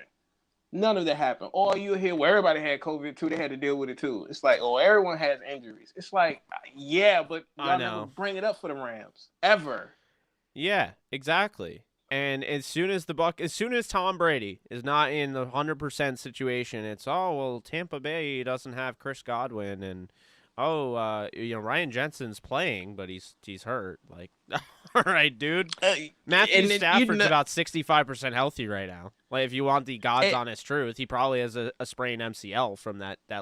I hated that hit when he gets hit and then two other guys piled on top of him when he was holding like that the end rough. of his. Yeah, I don't like that. Because it put a lot of torque. He got bent backwards. Put a lot of torque on that MCL, and I guarantee you he's got something. Now, he's going to have a lot of off-season, recovery, because he'll probably have a surgery or, either precautionary or, like, it'll be necessary. But he'll be ready for the season, I think, but don't be surprised if, like, regardless of he wins the Super Bowl or not, he's going to have to get surgery because he is absolutely banged up to all hell. We saw the report. I mean, he's dealing with a lot of injuries, neck, back, ankle, Philip Ortiz, I obviously have the Rams beating the Bengals, so no worries there. But yeah, you know what I mean, Nolan? It's like, I won't be surprised if this guy, by the time he heals up a little bit after the 2 weeks, 2 weeks isn't enough to fully heal up. He'll be like 80%, but I don't think at this point he's anywhere near 100%. Because that hit was rough. That hit was rough. But he's been hurt all year. Like, he's been hurt all year, so yeah. And, I know he was mad about when that report went out about him being hurt. Yeah, I know he was mad about that because he don't like none of that. He don't want none of that. So if he wanted because that, when he'd it be on came social out, media. it felt weird. You know, that's a fact. Because when it went out, it was weird to me because it just like landed on the timeline. Like, yeah, Stafford got multiple injuries, and I'm like, where the fuck is this coming he from? has Like, arthritic arm or back or whatever, and I'm sure Stafford was like, oh dear God, that's not what I want. Yeah, like, come on, fam. Like, what are y'all doing right before the Yeah. game? Nah. And I think with the Green Bay, when we played Green Bay, it was like, yeah, he's got all these injuries, and I'm like, come on, man. And you know how people do, they're gonna be like, oh, they're already building an excuse for Stafford if he loses, and it's like he's opening up the scroll, just being like the laundry list, Well, this is exactly why I am not sold on Stafford. He can win a Super Bowl, Nolan, and this is probably what's going to happen. He'll probably win a Super Bowl. They'll announce that he's going to have off-season surgery, and then people are going to come in flocks and be like, see, that trade still was not worth it because he is now hurt. And it's like, he's not durable. Like, oh, yeah, he's not durable. Like, what is durability? Like, I should be able to punch. Like, durability to me is like taking one of those, like, Rubbermaid containers. And I should be able to punch that thing over and over again and probably have a bloody hand before that thing gives out. That's durability. Yeah. Right. It's still getting contact. It's still probably wearing a little bit, but it's not like it didn't break in half. Durability is all about how long that you can withstand injury and, like, not just injury, but getting hurt. Because a lot of these players, I mean, bumps and bruises, you and I kind of like, oh, it's just bumps and bruises. It's not like a broken thigh or anything like that. But I mean, come on, dude. Like, bumps and bruises can still be significant. I mean, you can have a bone bruise, Yeah. So. That's it. It lingers too, depending on whatever it is. You ever hit your knee on the coffee table and you go, oh my God, like it worst feeling. Feels like you're about to go into your astral form. Yeah, you know what I'm saying? Yeah. Like my being separated from itself. Like exactly. It's like or you step on a Lego, or you ever have one of those razor scooters. You try to spin the and it hits your shin. Yeah. Yo. Yeah. Yo. Those moments. That is the worst. It is. That is the worst. So and it's just like, bruh, like I don't even in this postseason, like he shows up and it's like. Even the night before the game, it was like he hasn't had a bad game.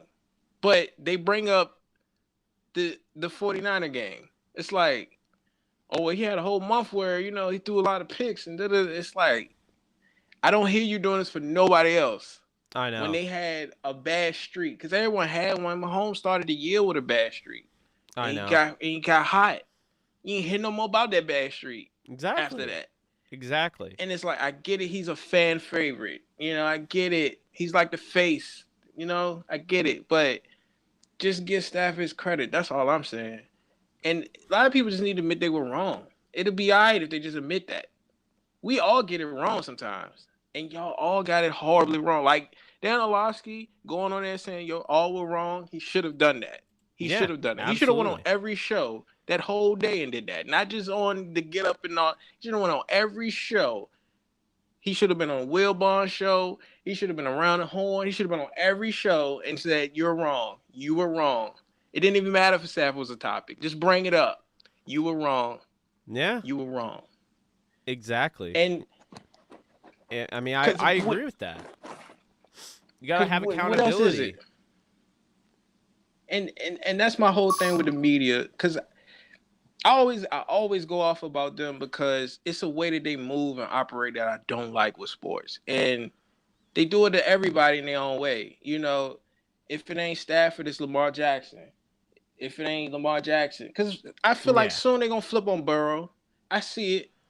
They're setting him up, to just knock him off. They're going to set him up. Well, they did it with RG3. They did it with Andrew Luck, I mean, think about it. They couldn't wait to bury Luck. I don't know what that was about. Andrew Luck should not have been going that fast down a hill skiing. We're really at this point right now. We're critiquing this guy for how he lives his life outside of football. My God. Cooper Kupp should not have gone out to the bar the other night. Like, what? And then in the same segment, like, praise Brady for eating avocado ice cream for a snack. It's like, who? What? Like, Oh what is man, this? it's so true. What are we doing? It's What are we so doing? true. It's so bad. So it's much so pain. bad. Like I say it all the time, man. I'm fine with fair criticism. I'm fine with it. You make fair critiques. I can't do nothing but agree or say I see where you're coming from. You know what I'm saying? I'm not gonna argue factual statements, but a lot of times on TV you don't get that. I always say, like, that's why I call them pundits and talking heads and all that other stuff, because I rarely hear them analyze anything. It's just like, what's your take? Yeah. And I get it, because every day they got to come up with something to say. Because like with the NBA, it's a game on every night. So the next day they got to come up with something. And it contradicts what they just said last week. Like, they could be like, Ja Morant is clearly the MVP. And then Embiid has a game where he go off, and then they're like, no one's better than Embiid right now. And you're like, you just said Ja Morant was I know. a world beater by itself. Well, and then now like, it's Embiid. The people that are like, I like Ja Morant, but what? And you know where I'm going with this. But what Zion Williamson did at Duke, I just can't get over. To me, he's the better player. I like the guy who's the better player in the NBA, but the guy the court. Yeah, I mean, like, come on. Ja Morant is looking at being the face of the sport. Like, let's be real. I like Ja coming out more, but I still was excited for Zion to see what he could do, you know. But yeah, if you bringing up Zion every time you talk about Ja, it's just sad. It's like, what are we doing? He plays for the Pelicans.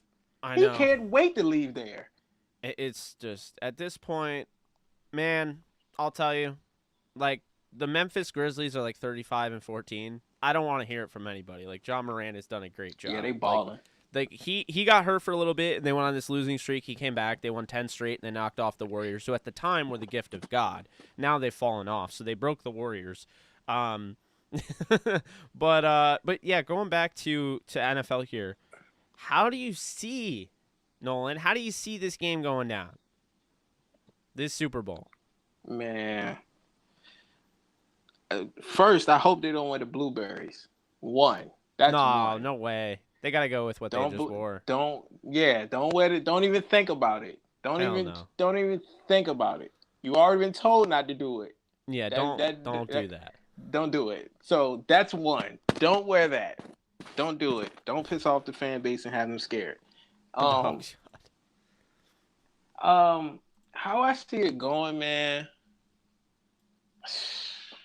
I can't even say on the spot, bro. I can't even say, because just seeing AD back in this position to possibly get his ring is like that quote that came out this week, bro. Like that hit me. Because it's like, we seen this dude play for this team when they weren't nothing. Yeah, and he was giving them 110 when it was just him, Robert Quinn, and them. He was going 110 then. He was still raw, but we didn't see he was going to be this. But, no, absolutely. And we never saw this. This. We never saw this. Like, and what he's turned into, and what he's so important to this, you know, this run, this whole franchise. And it's like, that quote, man, it just hit me like, man, like, nah, he gotta get one. Like, and yeah. I watched that clip of him, you know, before the Patriots game, and when he talking to himself and he like getting locked in, and it's like, I remember that clip so much, bruh. And that I think about that. I know I'm going on a tangent, but no, man, the floor is yours. You know, like I think about that, and I think about last season, you know, when he couldn't play, and he was crying on the sideline, and it's like, I know that, you know, all of us felt the way about seeing that image, because that's our guy. Like, we know he's gonna do whatever to get that W for this team, and the fact he couldn't be on the field, and you just seen that pain, like, you never would have thought you would see AV like that. And I just think about those two instances, like, and to be back in this position now, it's like, I don't think people would have thought they would be back in. We know everybody doubted them, but man, just to see him back in this position again that quick, it's like I don't think they're gonna fall short this time. That's how I would just put it like that. I hear you. Any final thoughts, man? I'm gonna try to bring in some other people and then probably go to bed. I done took over the show. I'm sorry, y'all. If y'all wanted to come in and chop it up with Jake, I'm sorry I took over the show like that. That's this the homie though. I had to chop it up real quick. It's been a long time coming. I've been trying to get you on for a minute, so it's been a lot of fun. It's the homie, so. But yeah, apologies to everybody in chat that might have been calling. You know what I'm saying? Wanted to chop it up, get their little rant off. Yeah. My fault, y'all. My fault. But my final thought is, the Ramley need to enjoy this win. It's been Absolutely. a long season leading up. So enjoy this win. You know what I'm saying? We get 2 weeks for the bowl. It's gonna be time to turn up then. But enjoy this week. Celebrate however you do. You know what I'm saying? And let's get ready for this bowl. That's my final thought. Absolutely. Hey, we're gonna have to do this again. I gotta get you on here. I had a blast chopping it up with you. So, you may have taken over the show, but I had a really good time. Hey man, I'm just one of the Ramley, bro. You know what I'm saying? That's it. I just like talking with the homies about my team. That's it, for real. And you're a killer moderator too. I just be having fun, bro. I don't even, you know what I mean? I just be having fun. I be just trying to have everybody be cool, man, in there. Like, I know I get called a bully sometimes because I be acting in there, but y'all be saying some wild stuff sometimes, bro. I be seeing y'all comments, bro. Y'all be out of pocket, bro. Y'all lucky Jake cool as he is, because I couldn't be Jake. I'd be bugging on y'all, like, for real. So that's why I be trying to, clean it up in there a little bit, because it be getting a little out of hand. Y'all can be, y'all can have your own opinions, and you can get your thoughts off, but it's a line, man. Y'all be crossing that line sometimes. Like, it's everybody's welcome here too. You ain't got to be a Rams fan to come here and chop it up with us either. But just be respectful, man. That's it. That's all I'm saying. I hear you, man. Hey, thank you so much. It's been an absolute pleasure having you on, and we'll have to do this again very soon. Bet. All right. You be well.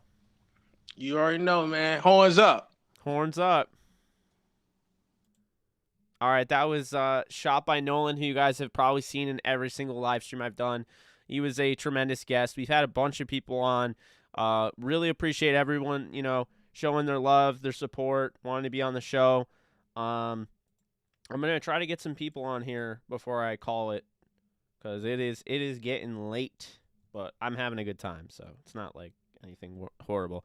We have over 200 people still total. It's pretty awesome.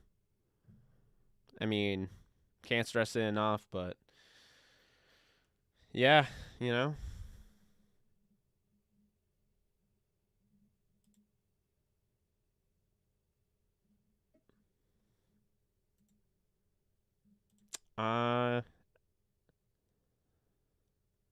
see.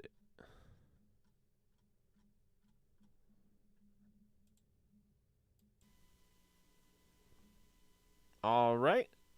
Nolan, you there? Yes, I am. Hello. How's it going?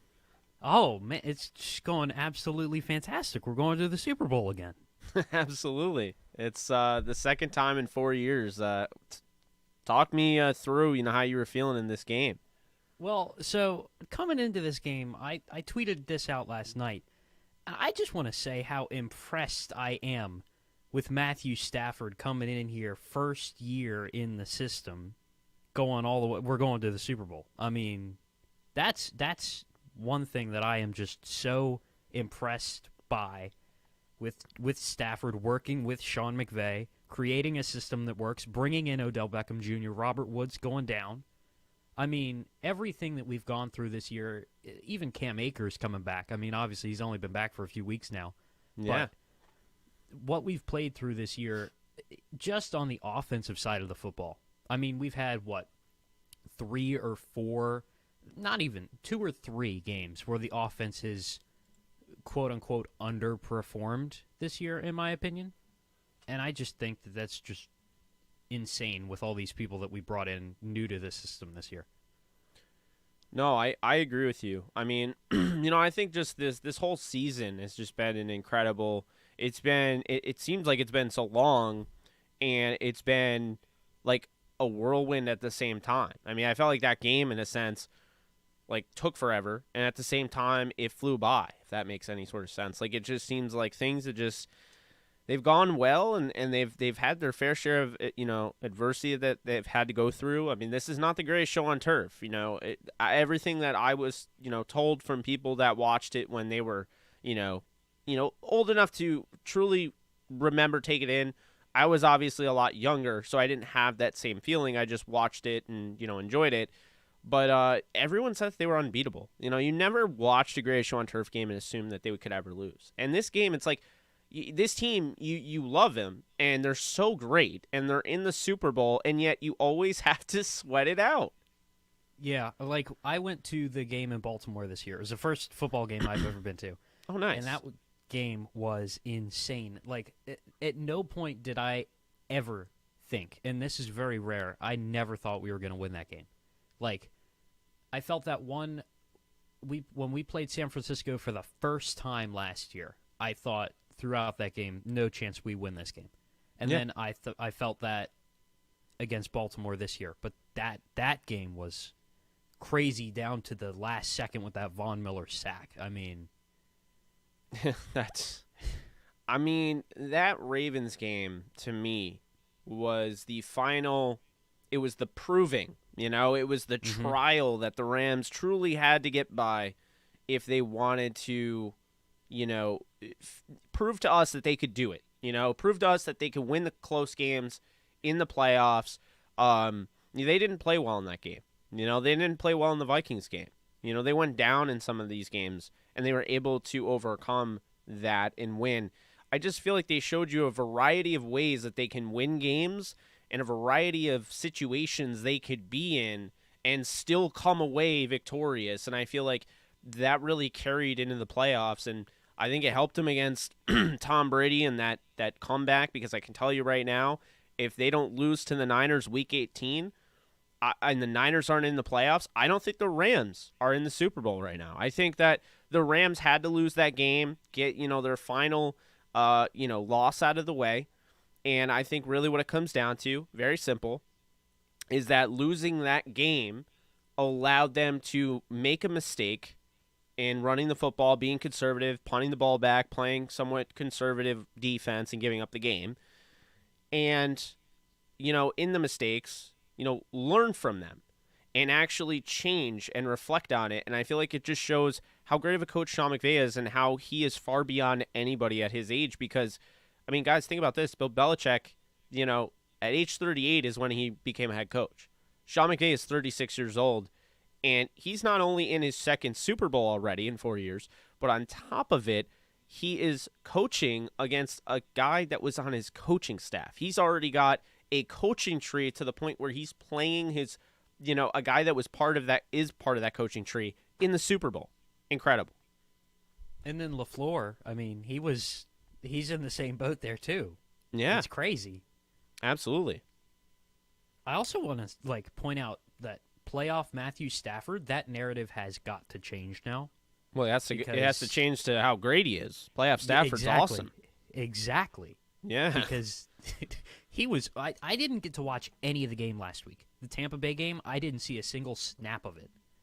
And it was just I kept checking my phone at work, and it was just, I don't know. I felt so confident during that game, and then I saw that they had tied it up, and my heart sank, and I felt like, oh my God, it's over. Tom Brady's going to go back to another Super Bowl. And then, Cooper Kupp saving the day. I don't know what else you can say about that game. That game had it all, and I'm so disappointed that I missed it. Yeah, no, I feel that. Looking at this game upcoming, you have the basically with this game, you have the Super Bowl, right? Mm-hmm. And with that said, you have the Super Bowl against a team that I mean, the Rams aren't exactly going against, a team that you would have expected. I mean, at any point, really. I don't think anybody really thought the Bengals would be in this position until they proved it either in the wild card, the divisional round, or today. With that said, are you shocked that the Rams are playing the Bengals, and how do you expect this Super Bowl that seems rather unprecedented in the way that the Bengals, they won the division, but no one expected them to be here. So how do you see this game going? Well, first, I want to say that I'm very excited to be playing the Bengals in the Super Bowl, just because of not only at the beginning of the season, you tell me the Bengals make the Super Bowl. I call you the most insane person in the world. Yeah. But one of my very close friends is a Bengals fan, and he actually ended up going to all of their playoff games so far this year, and he's not going to the Super Bowl. So I think that there's some superstition in there somewhere that the Rams are going to win the Super Bowl. But I think the offenses match up very well in this game, because I don't exactly want to compare Cooper Kupp to Jamar Chase because they're very different players, but the connection that they both have with Stafford and Burrow, I think, is very similar, especially if you look at it from a defensive standpoint. You've got to double both Cooper Kupp and Jamar Chase if you're playing defense against them. And then, you both got a viable second option in T. Higgins and Odell Beckham Jr. And, if the Bengals tight end and Higbee, they both get hurt today, I don't know if either of them are going to play in the Super Bowl, but I would compare them. They're very similar to each other. The only thing that we have the edge on the offense is obviously the offensive line. And I think that they outmatch us in the running back department a little bit. I love Cam Akers, but I don't think he's a better running back than Joe Mixon at this point. They're very similar. It's really funny, actually, watching them, because I feel like on the wide, those wide zone runs, those outside zone runs, I don't feel like they're the best at. I feel like, Cam Akers is best when he's running in between the tackles, and so is Joe Mixon. I think they're very similar. And I actually compare the two because they're both built kind of similar. Furthermore, they win as not only runners, but they're not the best in pass pro. They're not the best. They're not awful, but they're not the best. But they are really good in the passing game. And I think that, this game could be kind of back and forth, I could even see, because, they have a little bit of everything. I mean, you look at what Mixon can do. You have Jamar Chase, who I think could really give the Rams fits, especially if Darius Williams is on him. You have T. Higgins. This is a different type of receiver that you've only had to play really once throughout the playoffs because you didn't play DeAndre Hopkins in the first round. And, and that is, like a Mike Evans, you're talking about T. Higgins, a 6'4" guy, big bodied and everything. And then on top of you, Tyler Boyd, who I really think is the most underrated of the group, and everyone forgets about him, but he can get open as well as anybody. And I think on the defensive side of it, while you have a great pass rusher in Trey Hendrickson, you have Logan Wilson in the middle as a linebacker. You got some good stuff out of Von Bell, and Jesse Bates is one of the best safeties in the league. I'm looking at Mike Hilton because he's the best nickel corner in football. I mean, you saw it today. As soon as they put Mike Hilton on Tyreek Hill wasn't as dominant. They shut him down. So Mike Hilton, it'll be very interesting. He'll have to go up against Cooper Kupp, and we'll see what he can do. Yeah, I'm very excited. New faces. I was talking to my boss today. She texted me as soon as the game was over. I was talking to her, and she's just like, this is so refreshing to see two teams that we don't usually see in the Super Bowl going at it. No Tom Brady, no Patrick Mahomes, there's not one person on either of these teams that anyone in the world considers the face of the NFL, which is something I personally like. Between the two teams, Joe Burrow is probably the most flamboyant player on either of them. And I love Joe Burrow, and I know you've said that too. Joe Burrow is he's my third favorite quarterback in the NFL behind Stafford and Goff, because I'll never be able to not love Jared Goff. But it's going to be a real fun game. But Rams are definitely going to win. Yeah, I definitely think so as well. I'm actually I think we're going to wrap this thing up because I'm starting to lose my voice, which I gotta protect it. If you didn't see, I lost it last week, and then I wasn't able to do a show I did a show, and then I totally lost it, and then I wasn't able to do a show for a day. So can't afford to do that. But, hey, appreciate you coming on. Any final thoughts, by the way, before I let you go? Yeah, something caught my ear earlier that I just wanted to talk about. Yeah, absolutely. The Andre Dawson in the Wrigley Field Ivy commercial. Yeah. That's my favorite commercial of all time. It's so good. What year is it? Oh, I love it. I love it. Hey, man, it's been a pleasure. I would keep you on a lot longer, but it is 1:20 a.m. on my side of the world, and I'll tell you right now, I'm starting to feel it. I didn't sleep well, so I'll probably sleep a lot better tonight. But hey, we'll be doing more of these, so keep a lookout. Yeah. Now that I got it working, it was had all sorts of issues before, but looks like it's working now. Hopefully, we'll see. I don't know. You were watching the stream, right? Did you hear anything like when people were talking? Did you hear a narrator or anything over it? I didn't hear a narrator. No. Okay, because someone said there was like a robotic narrator, and I was like, "Excuse me, that's kind of weird." No, I just heard you and the person that you were talking to. All right, that makes me very happy. I need that. So, all right. Well, hey, it's been an absolute pleasure. I'm gonna wrap up the show. Thanks for having me. Absolutely, and we'll touch base again soon. Yeah. All right. Enjoy. Take care. Thanks. Bye. Bye-bye. All right, guys. Well, it has been an absolute pleasure to basically spend the whole night following the Rams Super Bowl punch ticket win, whatever you want to call it. This is a celebration, and I could not have done it without you guys. Nolan, you were awesome. Nolan, you were awesome. Yes, I had 2 back-to-back Nolans. Joe Tronco came on. Boofy came on. I mean, so many people came on. I'm forgetting everybody that came on. Patrick came on. Braca Flower came on. I mean, there were so many people. So if I missed you, I apologize. It was a lot. I really appreciate you guys, being able to stay here the whole night. I'm going to tell you right now. I'm going to let you know. We just hit 11. Actually, we're almost at 12,000 views. And I know YouTube will screw me and give me like 6,000 of them. But 12,000 views on this video. Pretty incredible. It's been a lot of fun. I mean, it is just so cool, man. So cool. Like, this is what I had in mind. I just wanted to do something kind of, somewhat give back to the community here.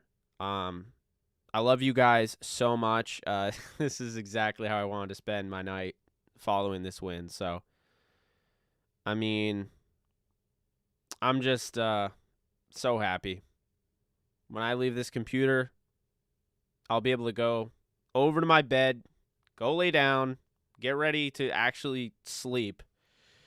I'm going to read all the crap on this phone right here, and I'm going to quote tweet every bad tweet saying the Rams didn't have a chance in hell of winning this game, and any Stafford slander. So if you guys are interested in that, you can find that at JK Bogan. As for me, we made it. Almost 4-hour stream. Hope this, obviously matched up to what you guys wanted for a post-game. I think this is our best post-game stream yet, getting people involved. Thank you so much to everybody that donated. We went over $240 of donations. Just incredible. Just absolutely incredible. I mean, this is just awesome. So, Rams win. You guys came through in the biggest way. And, 321 likes. What can I say? I freaking love you guys. So this is going to do it for me for now, but I will be back soon.